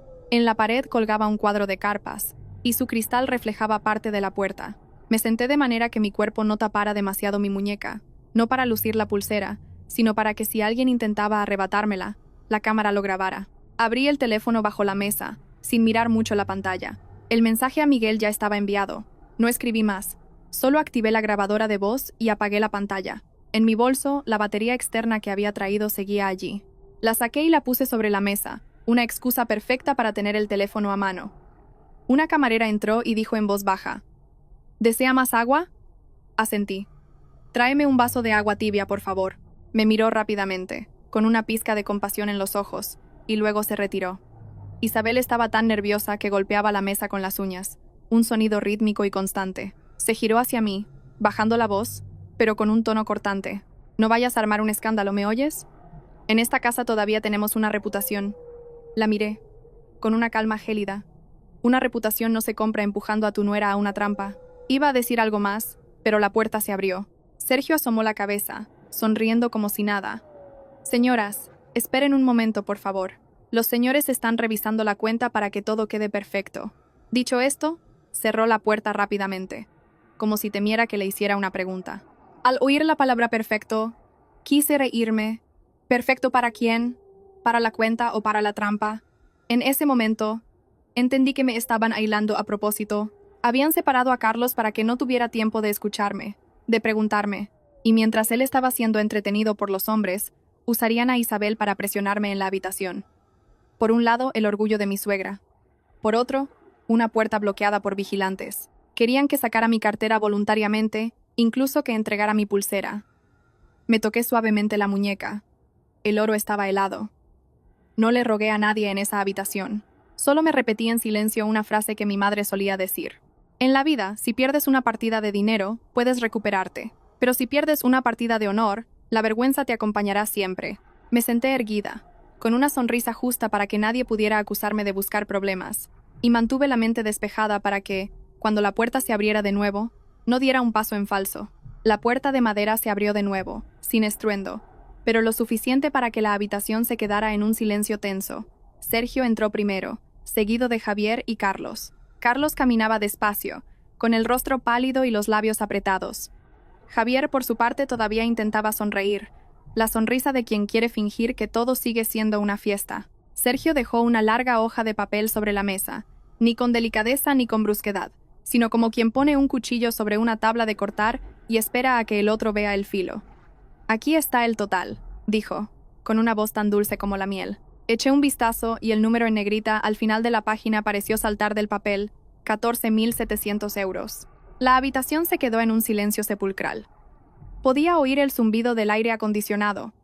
Podía oír el sonido de las uñas de Isabel deteniéndose en seco. ¿Cuánto? Tartamudeó mi suegra, fingiendo sorpresa, y luego se giró hacia mí como un rayo. Elena, ¿qué has hecho en plenas fiestas? Carlos miró la cuenta y balbuceó. ¿Por qué es tanto, Sergio? Sergio se encogió de hombros. Sin dejar de sonreír, son las fiestas, amigo. Habéis pedido los platos más exclusivos, en un salón B, con servicio y cargo de sala privados. He calculado según el sistema, nada más. Tomé la cuenta y la acerqué, mis ojos la recorrieron rápidamente. Además de la comida, había varias líneas adicionales. Menú VIP, licor de alta gama, cargo por servicio privado y un cargo por el salón. Las palabras parecían educadas, pero se clavaban como espinas. Pregunté directamente, con voz tranquila. ¿Podría traerme la lista de precios oficial y el menú original, por favor? Y los platos que no recuerdo haber pedido, me gustaría que me los explicara. Javier intervino de inmediato, con un tono jocoso pero lleno de intención. Cuñada, si ya hemos comido, hay que pagar. A principios de año no hay que ponerse tan estricta. Isabel golpeó suavemente la mesa con la mano, con los ojos muy abiertos. Eso es, después de comer te pones a preguntar. La gente se reirá de nosotros hasta el final de los días. Me giré hacia ella y le dije, articulando cada palabra. No me niego a pagar. Solo pagaré lo que es justo. Sergio se cruzó de brazos y arqueó una ceja. Si lo pone así, me lo pone difícil. Aquí el procedimiento es que, una vez que se consume, se hace el total. Todos los clientes VIP funcionan así. Sonreí de lado. ¿Ser VIP significa no tener derecho a saber los precios de antemano? El aire en la habitación se volvió denso. Carlos se quedó de pie en medio, mirándome a mí y luego a su madre, como alguien atrapado entre dos orillas. No necesitaba que eligiera entre su madre o yo en ese momento. Solo necesitaba que no se quedara callado. Isabel se giró hacia Carlos y le ordenó. «Dile algo. Si la nuera de esta casa arma un escándalo, será una vergüenza para toda la familia». Carlos abrió la boca, pero antes de que pudiera hablar, Javier sacó su teléfono, encendió la pantalla y la apuntó directamente hacia mí. «No digas más, cuñada, tengo el vídeo aquí mismo». En la pantalla, se reproducía el momento exacto en que me habían grabado de cerca, y mi voz se oía con claridad. «Que aproveche a toda la familia». Javier detuvo el vídeo y sonrió con malicia. «Ahí lo tienes. Si dices eso, es que invitas tú, ¿no? Si invitas, pagas. ¿Qué más hay que decir?» Miré la pantalla y sentí un escalofrío. Una simple frase de cortesía, manipulada para convertirme en la responsable. No me culpé por haberla dicho. Si no la hubiera dicho, me habrían presionado para que lo hiciera.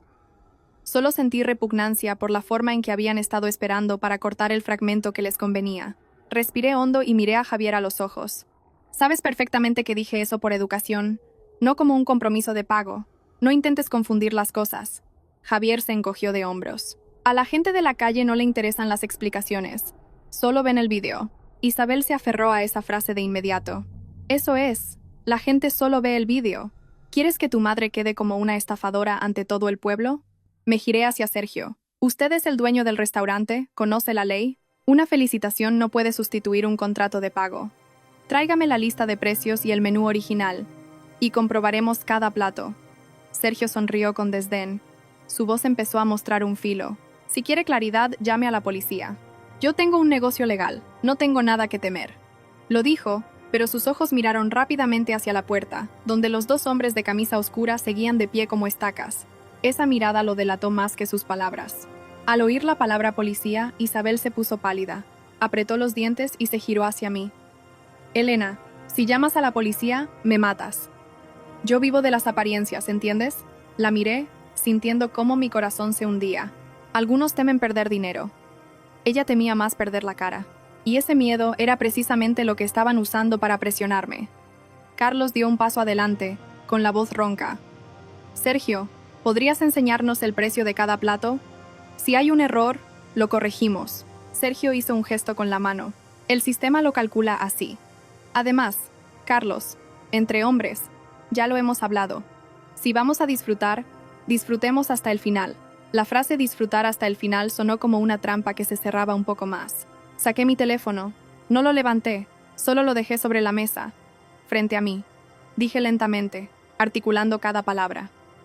Tengo fotos del menú que hice al principio. Tengo una grabación de la conversación desde que empezaron a llegar los platos. También tengo la ubicación y la hora exacta. Si quiere que paguemos, seamos transparentes. Pero si hay coacción, vigilancia en la puerta y retención de bienes, llamaré a la policía. Nadie sonrió más. Javier se quedó mudo. Sergio me miró fijamente.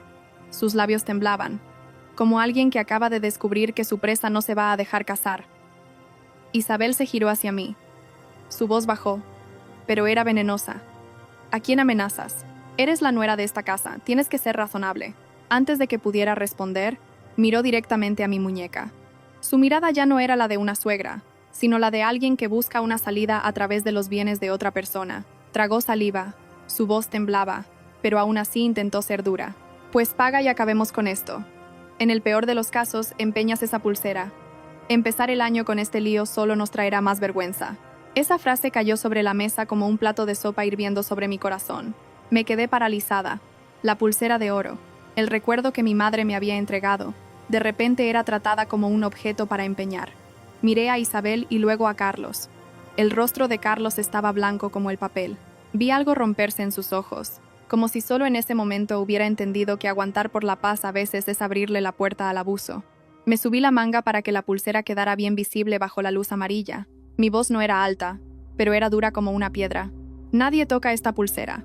El dinero se puede pagar, pero la dignidad no se empeña. En aquel salón VIP cerrado, el aire acondicionado soplaba de forma constante, pero yo sentía un calor ardiente en mi muñeca, donde reposaba la fría pulsera de oro. Sabía que en ese momento, si retrocedía un paso, ellos avanzarían 10. Y el precio esta vez no sería solo un número en una cuenta. Miré la pulsera de oro en mi muñeca como si viera la mano de mi madre el día que me la entregó, temblorosa pero firme. Mi madre no era rica ni presumida, pero me dijo una frase que recuerdo hasta hoy. Se puede ser pobre de dinero, pero nunca pobre de espíritu. Y sin embargo, en plenas fiestas, en un restaurante resplandeciente, mi suegra hablaba como si me estuviera pidiendo que vendiera un trozo de mi dignidad a cambio de evitar la vergüenza. Sonreí con amargura, una sonrisa sin alegría, la de quien ha tocado fondo. ¿Podría repetirme eso otra vez?, pregunté, muy despacio. Isabel se sobresaltó al oír mi tono formal por segunda vez, pero su orgullo le impidió retroceder. Tú, no te hagas la víctima. Una pulsera es solo un adorno. La empeñas para pagar y luego ya veremos. Si montamos un escándalo, todo el mundo se enterará y tendré que esconderme bajo tierra. Al oír la palabra tú, mi corazón se heló por completo. Pasar de tratarme con formalidad a tutearme con desprecio solo había costado una factura. Eso era suficiente para entender lo frágiles que eran los lazos aquí. Javier la secundó de inmediato, con un tono burlón. Elena, tratas esa pulsera como si fuera una reliquia sagrada. Ahora lo importante es solucionar esto discretamente. Si te pones así, mañana no podrás mirar a nadie a la cara. Me giré hacia Javier, mi mirada ya no era cortés. No me hables en ese tono. Sabes perfectamente lo que está pasando hoy. Javier se encogió de hombros. Yo no sé nada. Solo sé que si se come, se paga. ¿Qué hay de malo en eso? Sergio dio un paso adelante. Su voz seguía siendo educada, pero con un matiz de dureza. Señora, compréndalo, esto es un negocio. En estas fechas los precios son más altos, los salones VIP son más caros. Si no quiere montar un escándalo, solucionémoslo de forma amistosa. Señalé directamente a la puerta. Amistosa, con gente bloqueando la salida. Sergio miró hacia la puerta y sonrió forzadamente. Ah, solo es personal de seguridad. En fiestas hay mucha gente, y es para evitar problemas. Asentí, como si tomara nota de una declaración. Bien, entonces dígales que se aparten para que pueda salir a llamar a mi familia y que hablemos. Hubo un silencio. Sergio no respondió de inmediato, y su silencio lo dijo todo. Me giré hacia Carlos. «Carlos, ¿lo ves? Si fueran honestos, no tendrían miedo de que saliéramos». Carlos, que había estado como petrificado, dio un paso adelante y se interpuso parcialmente delante de mí. Su voz era ronca, pero esta vez no había evasión. «Sergio, diles a tus hombres que se aparten. Si mi mujer quiere llamar por teléfono, que llame». Sergio frunció el ceño. «Carlos, me lo pones difícil». Carlos apretó los puños, sus labios temblaban. «¿Difícil por qué? Porque tienes miedo de la policía, ¿verdad?» Javier se sobresaltó. «Hermano, ¿qué dices? Si armas un escándalo, mamá se muere». Isabel también entró en pánico. «Carlos, estás loco. ¿Quieres avergonzarme?» Carlos se giró bruscamente hacia ella. Por primera vez en mi vida, oí a mi marido hablarle a su madre con un tono tan grave. «Mamá, la vergüenza es que le digas a mi mujer que empeñe su pulsera. ¿Te das cuenta de lo que estás diciendo?» Isabel se quedó boquiabierta, sin palabras. Probablemente nunca había imaginado que su hijo se atrevería a cuestionarla de esa manera. Miré a Carlos y sentí una punzada en el pecho, no de emoción cursi, sino de dolor. Dolor, porque si hubiera dicho esto antes, no habría tenido que aguantar tanto tiempo sola. Dejé mi teléfono sobre la mesa, justo delante de Sergio, y dije con voz firme: «Lo diré claramente, tengo grabaciones, fotos del menú ambiguo y del número del salón. Ya he enviado mi ubicación a un conocido de la Guardia Civil. Si quiere que paguemos, lo haremos según los precios oficiales. Si retiene a la gente, bloquea la puerta y nos coacciona, eso es otro delito». Javier soltó una risa seca. «¿A quién amenazas? ¿Quién te crees que eres?» Lo miré a los ojos. Soy una persona a la que están coaccionando, y sé cómo defenderme. Sergio ya no sonreía. Su sonrisa radiante había desaparecido, sustituida por una mirada fría. Cogió la cuenta y la golpeó suavemente contra la mesa, como marcando el ritmo. «Si quiere llamar a la Guardia Civil, llame. Mi negocio tiene todos los papeles en regla», respondí al instante. «Mejor. Así quedará todo claro». Isabel se abalanzó sobre mí y me agarró del brazo, como un acto reflejo. Intentó bajar la voz, pero su tono seguía siendo mordaz. «Elena, te lo ruego, paga y acabemos con esto. No hagas sufrir a tu madre. Yo vivo de las apariencias». Me solté, mi muñeca ardía, no por el dolor, sino por la humillación. Miré a Isabel y le dije muy claramente: «Si usted vive de las apariencias, no use mi dignidad como moneda de cambio». Ella se quedó sin palabras. En ese momento, se oyeron pasos firmes y decididos en el pasillo exterior. No el trote de un camarero, sino el sonido de botas bien plantadas. Miré hacia la puerta y los dos hombres que bloqueaban la salida se movieron nerviosamente, con la mirada inquieta. Una voz masculina resonó con autoridad. «¿Dónde está el salón VIP 3? Solté un largo suspiro. No sabía que Miguel llegaría tan rápido, pero sabía que había hecho lo correcto. No discutir en la trampa, no cambiar un recuerdo por una paz temporal y, lo más importante, no dejar que mi silencio se convirtiera en su forma de pago. La puerta del salón VIP se abrió de nuevo. Esta vez no fue Sergio quien la abrió, sino un hombre de paisano, de complexión fuerte y mirada seria. Echó un vistazo a la habitación y luego me miró directamente. «¿Es usted Elena García?» Asentí, con la garganta seca, pero manteniendo la compostura. «Sí, soy yo». En ese instante vi cómo el rostro de Javier palidecía. Vi a Isabel aferrarse al borde de la silla y vi a Sergio quedarse rígido como una estatua. Y comprendí que la paz que querían obligarme a comprar con mi pulsera de oro había perdido todo su valor en el momento en que la verdad entró en la habitación. Miguel entró, ni rápido ni lento, pero su presencia solemne enfrió el ambiente de la sala. Detrás de él venían otros dos hombres, uno con una libreta y el otro inspeccionando el lugar con atención. No llevaban uniforme, pero todos entendieron que se habían acabado las bromas. «Buenas tardes. Hemos recibido una denuncia por posibles irregularidades en el cobro y retención de clientes», dijo Miguel directamente, y luego se dirigió a Sergio. ¿Es usted el encargado o el propietario del establecimiento? Sergio intentó forzar una sonrisa. Sí, soy el propietario. Disculpen, son las fiestas, hay muchos clientes. Seguro que ha habido un malentendido. Miguel no lo interrumpió, simplemente continuó. Muéstreme la licencia del negocio, la lista de precios oficial y la normativa sobre recargos en días festivos. Isabel se quedó petrificada en su silla. Su rostro enrojeció y luego palideció. Sus manos se aferraban al borde del asiento.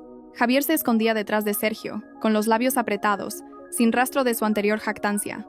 Yo no hablé de inmediato. Dejé mi teléfono sobre la mesa, manteniendo la calma.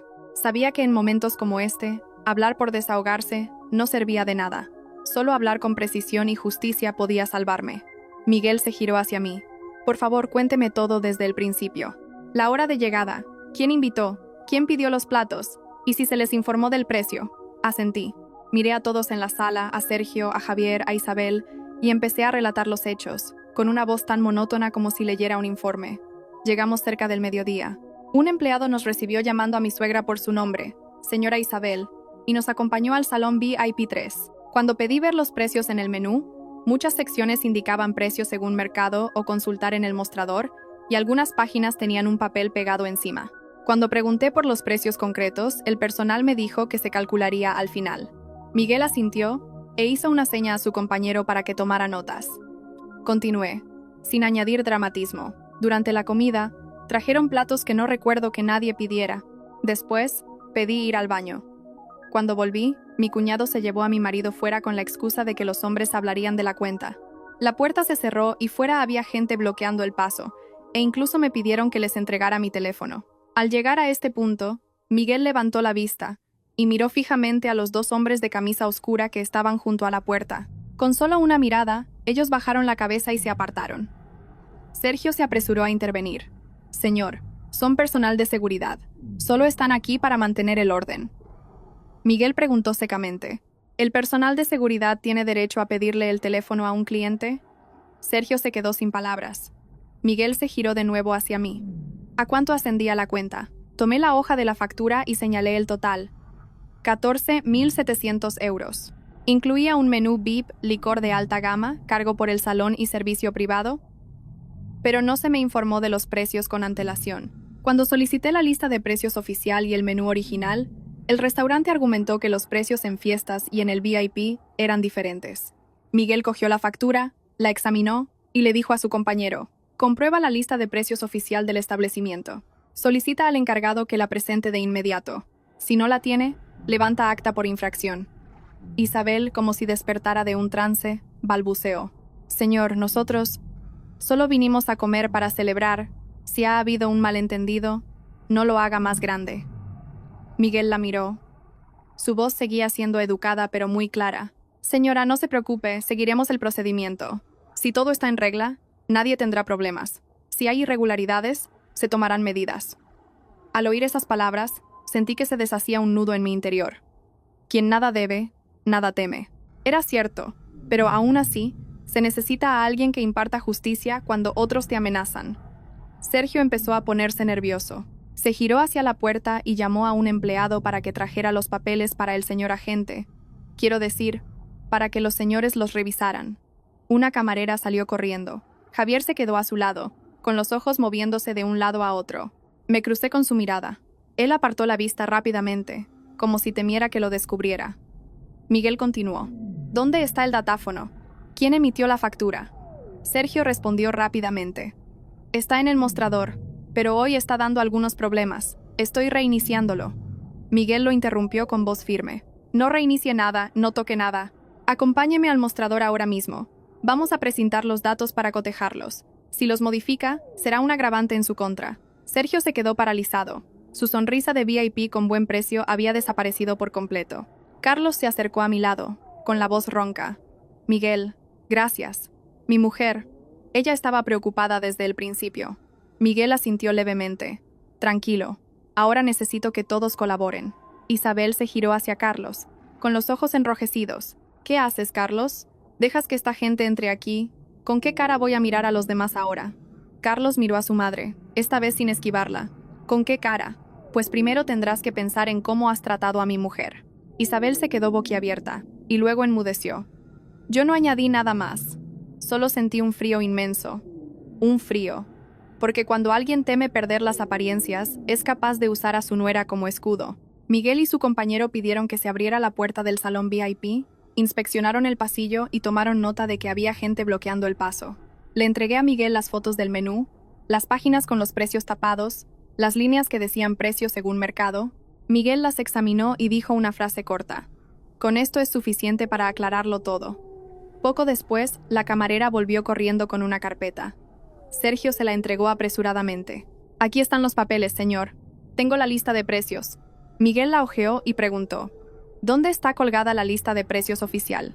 Sergio titubeó. Está en el mostrador. Es que en fiestas hay mucho lío. Miguel tomó nota y se giró hacia mí. ¿Tiene algún testigo que le advirtiera?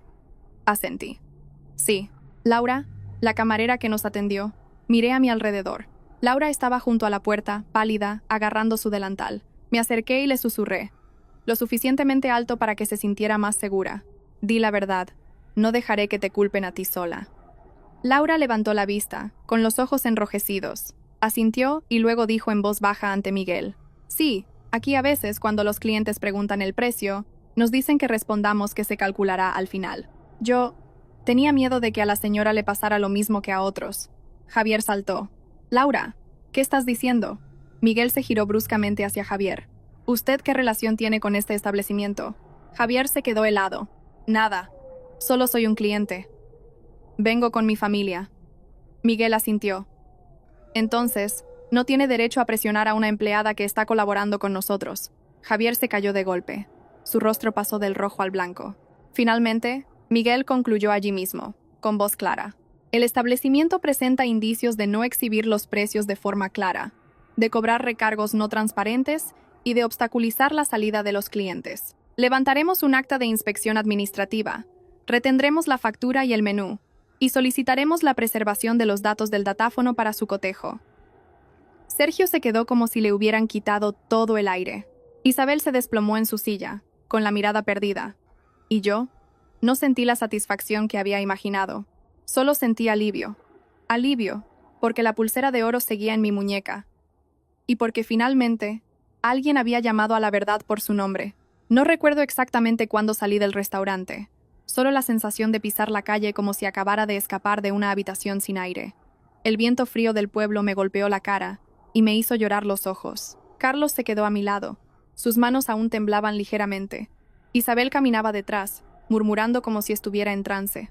¡Qué vergüenza, qué vergüenza! En plenas fiestas. Javier iba el último, completamente en silencio. Su silencio no era de arrepentimiento, sino de miedo. Miedo a ser descubierto, a que lo señalaran.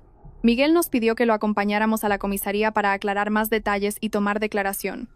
Asentí. Entendí que si la trampa de hoy no se desmantelaba por completo, mañana otra persona sería acorralada en un rincón oscuro como yo. En la oficina, la luz blanca de los fluorescentes y el olor a papel me resultaron familiares, como si hubiera vuelto a mi terreno. Todo debía tener pruebas. Miguel se sentó frente a mí, con voz tranquila. Cálmese y cuéntemelo todo de nuevo. Voy a contrastar cada detalle. Relaté los hechos de nuevo, esta vez con más precisión. La hora de llegada, la hora en que sirvieron los platos, la hora en que fui al baño, la hora en que se cerró la puerta, la hora en que apareció la cuenta. No hablé como una víctima, sino como alguien que redacta un informe, para que nadie pudiera tergiversar mis palabras. Mientras tanto, otro agente trajo una carpeta con documentos y algunos datos impresos del datáfono que acababan de inspeccionar en el restaurante. No entendía los detalles técnicos, pero al ver los códigos de los platos y la hora de emisión de la factura, vi algo claro. Algunos platos se habían añadido al sistema mucho después de haber sido pedidos. Algunos recargos se habían añadido al final, como si se tratara de una marca para clientes VIP. Miguel señaló la hoja impresa. Mire, en el mismo tramo horario de hoy hay varias mesas VIP con un cobro similar. Menú VIP, cargo por salón, servicio privado, licor de alta gama. No es solo su familia. Al oír eso, sentí un escalofrío.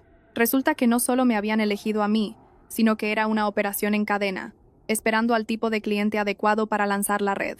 Sergio estaba sentado al otro lado de la sala, con el rostro tenso. Todavía intentaba defenderse. Cobro según las normas del restaurante. Los VIP tienen recargos. Miguel preguntó secamente. ¿Esos recargos están anunciados? ¿Se informa de ellos con antelación? Sergio titubeó. Bueno, son las fiestas, los precios varían. Miguel no discutió. Simplemente sacó otra hoja y la puso sobre la mesa. Explique esto. Miré y sentí que se me paraba el corazón. Era una hoja impresa, como una nota interna, sin firmas ni sellos, pero suficiente para entender su forma de hacer negocios. En ella había una lista de frases cortas. No lo leí todo, pero vi algunas palabras clave. Grupo grande, apariencias, composibles, fáciles de presionar, y al final, una línea que me heló las manos. Nuera de Madrid con pulsera de oro. Levanté la vista bruscamente. Mis ojos ya no miraban el papel, sino directamente a Javier. Javier bajó la cabeza, un gesto que no era de respeto, sino de quien evita la mirada de la persona a la que acaba de desenmascarar. Isabel estaba como si le hubieran dado una bofetada. Miró la nota, sus labios temblaban. ¿Qué es esto? Nuera de Madrid. Pulsera de oro. ¿Quién ha escrito esto? Miguel preguntó. ¿Reconoce a la nuera de Madrid? Isabel se giró hacia mí, con los ojos muy abiertos, y luego hacia Javier. Javier, ¿qué has dicho? Javier tartamudeó. Yo no sé nada, son cosas que dicen los amigos. Sonreí con amargura. Cosas que dicen y que coinciden con cada detalle de tu cuñada. Javier se sobresaltó y reaccionó por instinto. Bueno, cualquiera puede ver que llevas una pulsera.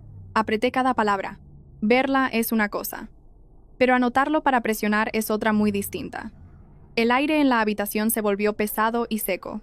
Carlos estaba sentado en silencio, con los ojos enrojecidos. Lo miré y por primera vez sentí que ya no estaba en medio. Estaba del lado de la verdad, por dolorosa que fuera. Miguel continuó interrogando a Javier. Usted fue quien recomendó este restaurante a su familia. Javier tragó saliva. Sí, bueno, conozco el sitio, Miguel dijo.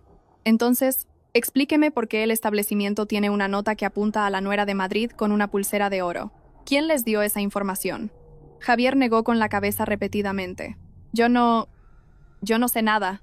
Carlos se levantó de un salto. Su voz era ronca, como si tuviera piedras en la garganta. Javier, di la verdad. Tú nos trajiste aquí, tú dijiste que la cuñada era espléndida, tú grabaste el vídeo. Di la verdad. Javier se encogió, pero aún así intentó defenderse. Hermano, yo solo quería que mamá estuviera contenta. Miré a Javier y dije lentamente, que mamá estuviera contenta o que tú te llevaras una parte. Javier se quedó paralizado. Sus ojos se movieron nerviosamente, como si le hubiera dado en el clavo. Sergio también miró a Javier rápidamente, una mirada que decía, no digas tonterías. Miguel puso otro papel sobre la mesa. Tenemos la declaración preliminar de los empleados, y hay información de que la persona que trae clientes recibe una comisión por mesa. ¿Sabe algo de esto, señor Ruiz? Isabel se giró bruscamente hacia Javier. ¿Comisión? ¿Qué es eso? Javier palideció. Sus labios temblaron y luego soltó, como si se lo arrancaran. Bueno, Sergio dijo que me ayudaría, que por cada mesa que le llevara me daría algo de dinero para la gasolina. La habitación explotó en un silencio atronador. Nadie gritó, pero oí claramente cómo algo se rompía en el corazón de Isabel. Ella, que vivía por las apariencias, y su propio hijo había usado esas apariencias como cebo. ¿Cuánto? Preguntó Miguel. Javier bajó la cabeza. Unos 150 euros por mesa. Isabel soltó un grito ahogado, como si la estuvieran estrangulando.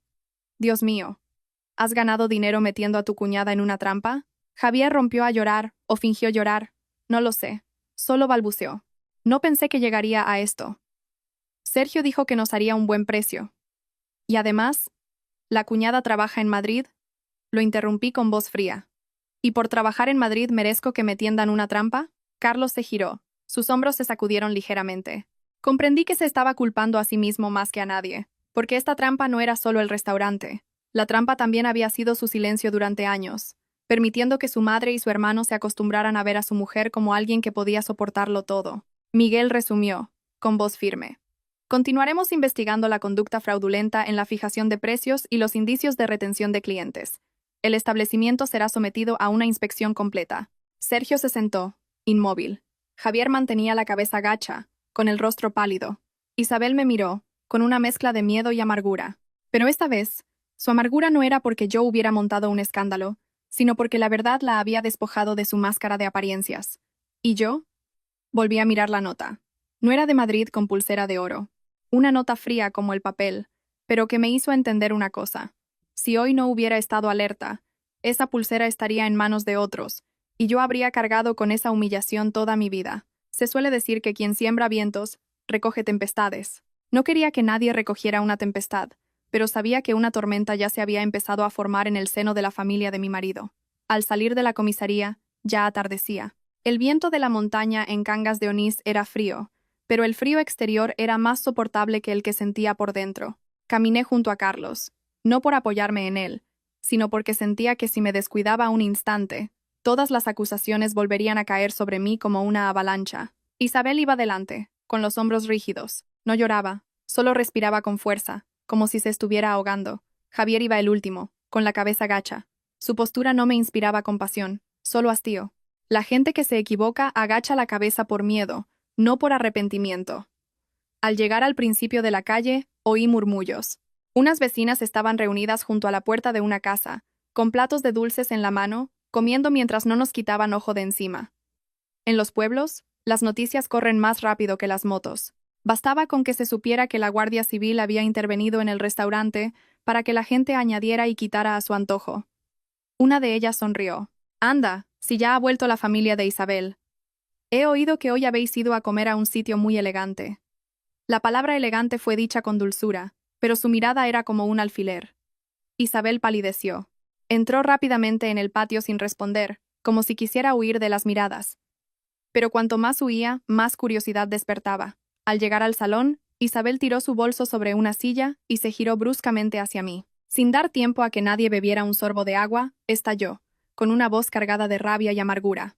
«Todo es por tu culpa. En plenas fiestas, con lo tranquilos que estábamos, y tú montas un escándalo para que todo el mundo se ría de mí». Me quedé de pie, sin sentarme. Sabía que si me sentaba, lo interpretaría como una sumisión. Respondí lentamente. «Yo no he montado un escándalo, he hecho lo correcto». Isabel me señaló. «¿Lo correcto? Si te invitan a comer, pagas. Eres la nuera y no sabes comportarte. Dejas que la Guardia Civil entre en el salón. Has destrozado la reputación de esta familia». La miré. Mi voz no era alta, pero era firme. La reputación de esta familia se ha manchado, pero no porque yo llamara a nadie. Se ha manchado desde el momento en que alguien usó a su nuera como cebo para sacar dinero. Javier, que estaba escondido en la puerta de la cocina, saltó al oír eso. Su voz era una mezcla de resentimiento y miedo. «¿A quién llamas cebo? No me acuses en falso. Yo solo os llevé a comer para pasarlo bien». Me giré hacia Javier. «¿Pasarlo bien hasta el punto de recibir una comisión por mesa?» Javier se sobresaltó y miró a su madre como si pidiera ayuda. «Mamá, ha sido un error. No lo volveré a hacer». Isabel se giró bruscamente y le dio un manotazo en el hombro. No muy fuerte, pero lo suficiente para que doliera. «¿Aún tienes el descaro de hablar? ¿No me has avergonzado ya bastante?» Luego se volvió hacia mí, como si quisiera descargar toda su ira. «Pero, a fin de cuentas, eres la nuera. Tienes que saber aguantar. Si alguien se equivoca, se arregla en casa. ¿Por qué sacarlo fuera para que todo el pueblo se entere?» Al oír la palabra aguantar, sentí una risa seca en mi interior. ¿Aguantar qué? ¿Aguantar hasta que se acostumbraran a exigirme incluso la pulsera que me regaló mi madre? Carlos, que había estado en silencio hasta entonces, habló. Su voz era ronca, pero clara. «Mamá, no digas más. ¿Te das cuenta de que le has dicho a mi mujer que empeñe su pulsera?» Isabel se quedó paralizada. Gritó. «Lo dije para calmar las cosas». Carlos la miró fijamente. Por primera vez, vi que no la esquivaba. ¿Calmar las cosas sacrificando a mi mujer? Si hoy no hubiéramos tenido pruebas, ¿hasta dónde pensabas dejar que la presionaran? Isabel se quedó sin palabras. No tenía una respuesta que salvara su orgullo y fuera moralmente correcta. Solo pudo gruñir. «Vaya, hijo. Defendiendo a tu mujer y traicionando a tu madre». Carlos apretó la mandíbula. «No traiciono a mi madre. Traiciono lo que está mal». Esa frase cayó en el salón como un plato de porcelana al romperse. No dije nada más, porque entendí que esa frase era más importante que cualquier cosa que yo pudiera decir. A veces, un hombre no necesita hablar bonito, solo necesita hablar en el momento adecuado. Javier cambió de táctica y empezó a culparme.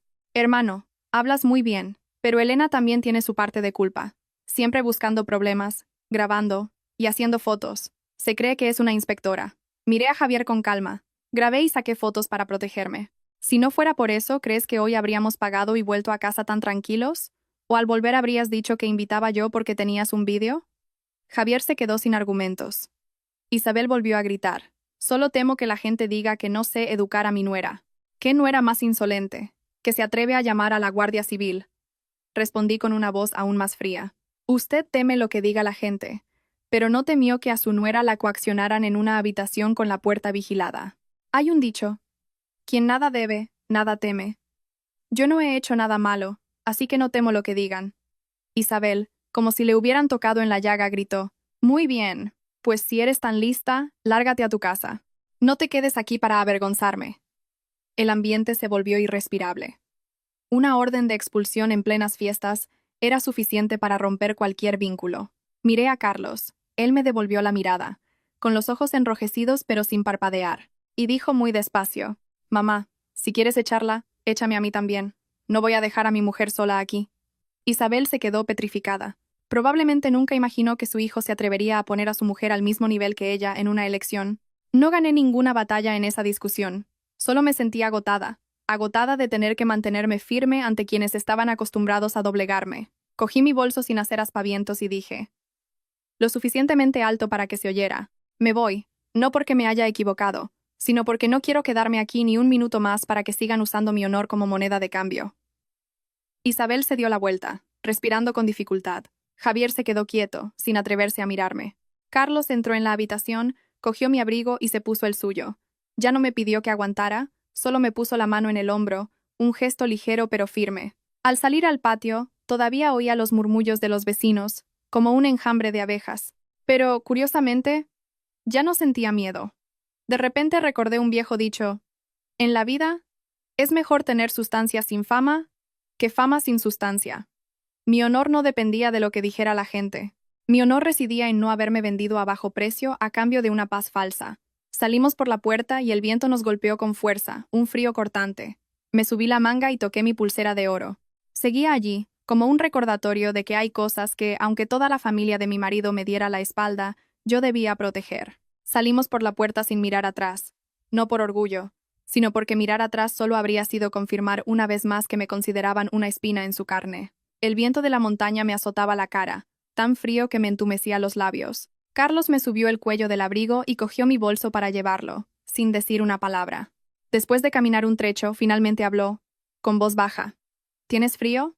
Negué con la cabeza. No tengo frío.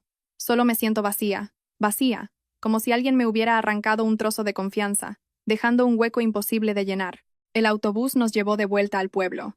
La carretera de montaña estaba más despejada, pero mi corazón seguía dando tumbos, como si estuviera en un vehículo inestable. Hay sacudidas que no provienen de las ruedas, sino de las palabras de la propia familia.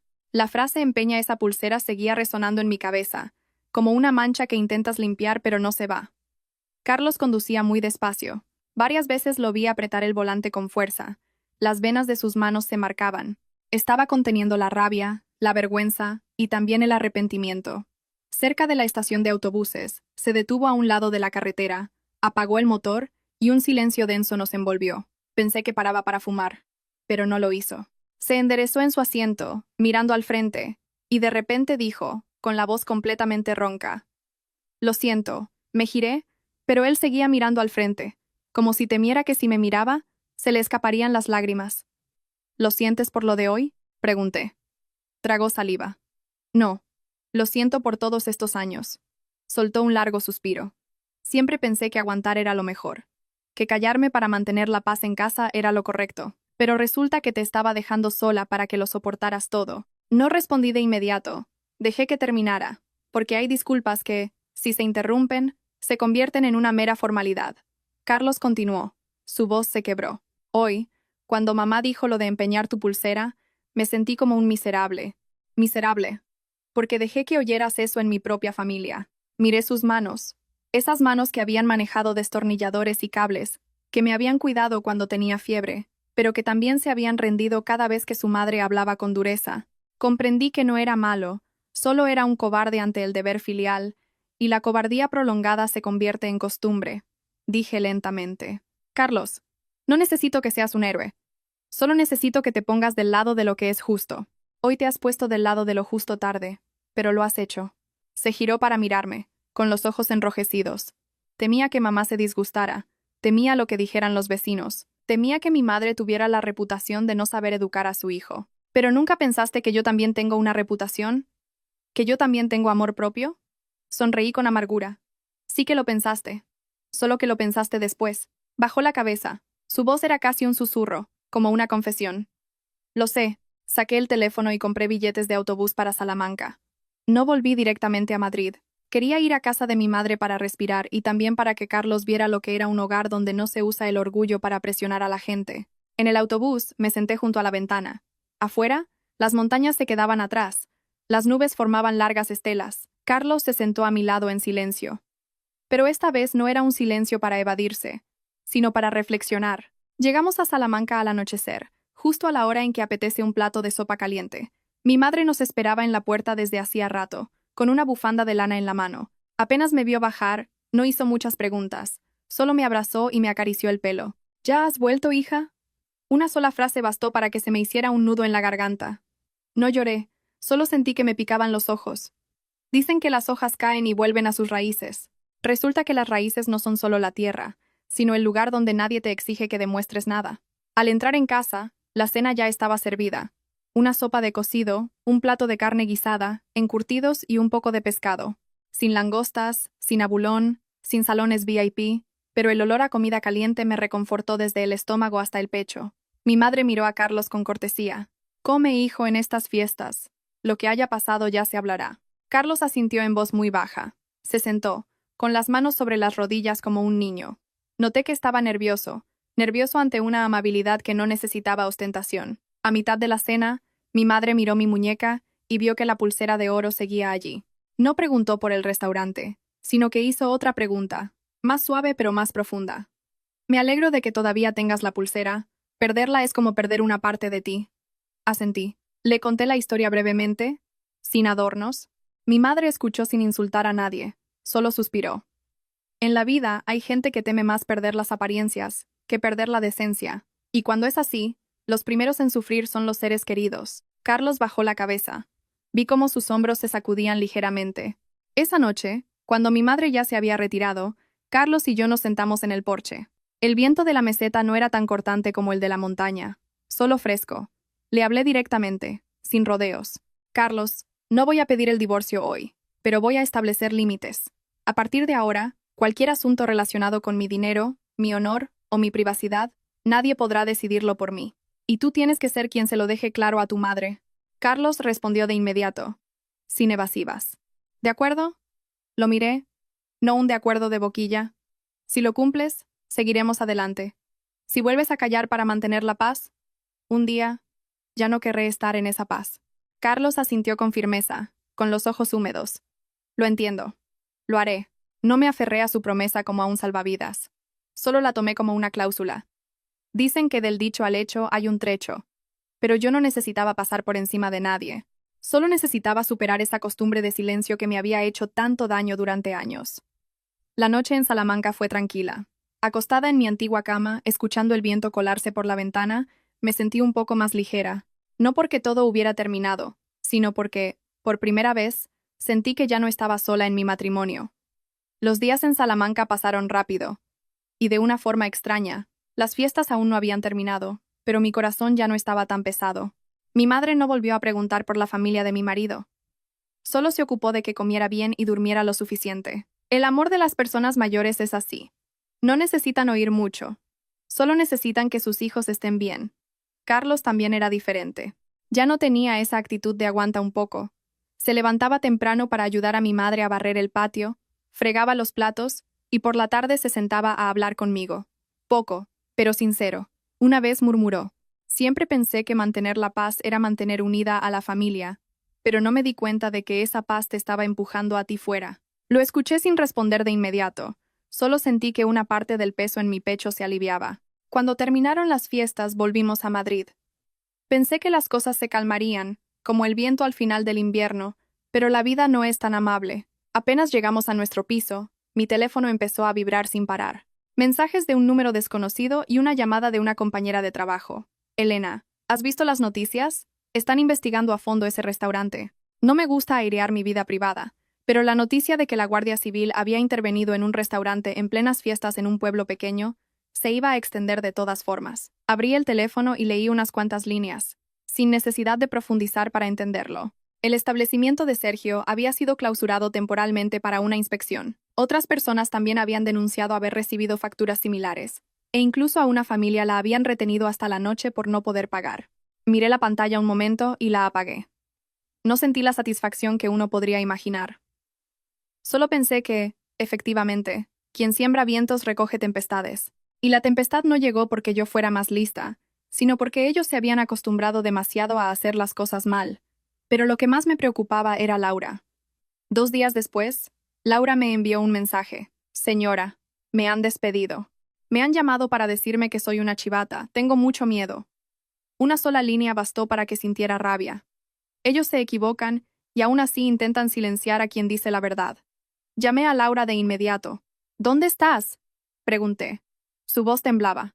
Estoy en mi habitación. No me atrevo a salir a buscar trabajo. Me han dicho que si sigo hablando, mandarán a alguien a buscarme. Respiré hondo. Conocía ese tipo de amenazas, diseñadas para que la gente se calle por sí misma. Le dije con firmeza. Escúchame, quédate en casa. No vuelvas a ese sitio sola. ¿Quieres venir a Madrid? Laura guardó silencio unos segundos y luego rompió a llorar. ¿Puedo ir? Tengo miedo de quedarme aquí, respondí. Puedes. No te prometo una vida de lujos, pero te prometo un trabajo digno, con un sueldo claro y un contrato claro, donde nadie pueda decirte que ya haremos cuentas con tu vida. Al colgar, llamé a una amiga que era gerente de una cadena de supermercados con la que mi empresa colaboraba. Fui directa. Tengo una chica que necesita trabajo urgente. Es buena, honesta y trabajadora. Tenía experiencia como cajera y coordinadora de turnos, pero ha tenido un problema en su pueblo. Mi amiga solo dijo una cosa: que venga mañana a la entrevista. 3 días después, Laura llegó a Madrid en el primer autobús.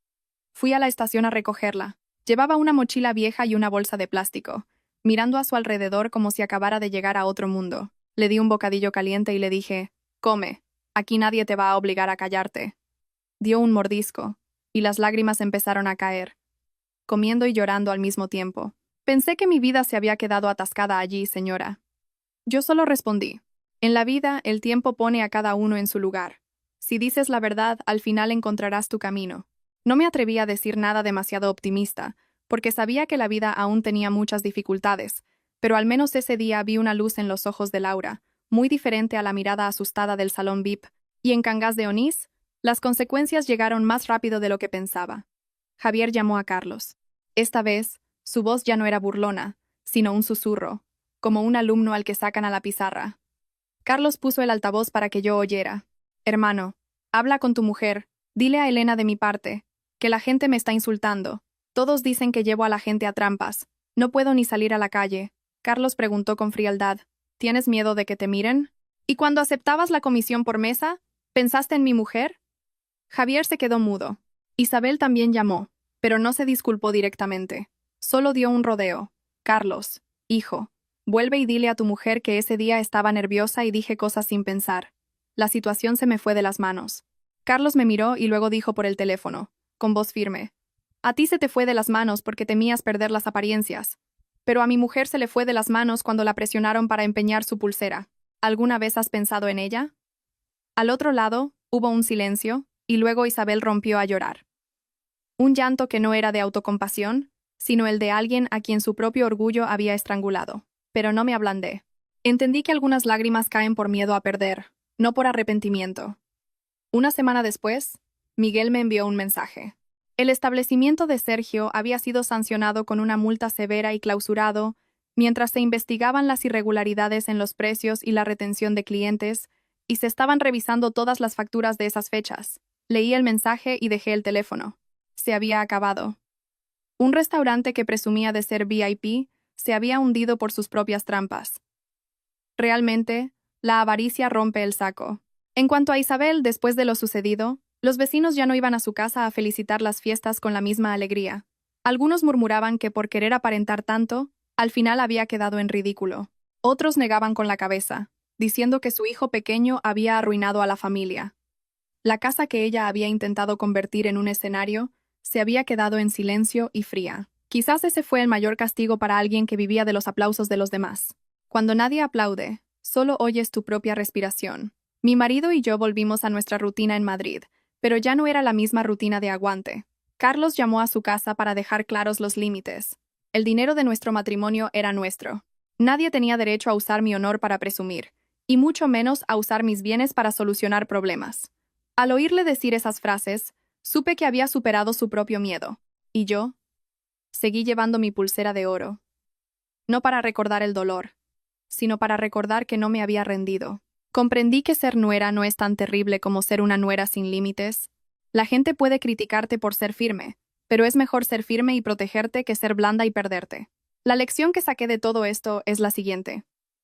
En una familia, lo que está bien hay que defenderlo, y lo que está mal hay que decirlo. No hay que usar la paz como excusa para tolerar lo incorrecto, porque lo incorrecto, si se consiente, se convierte en maldad.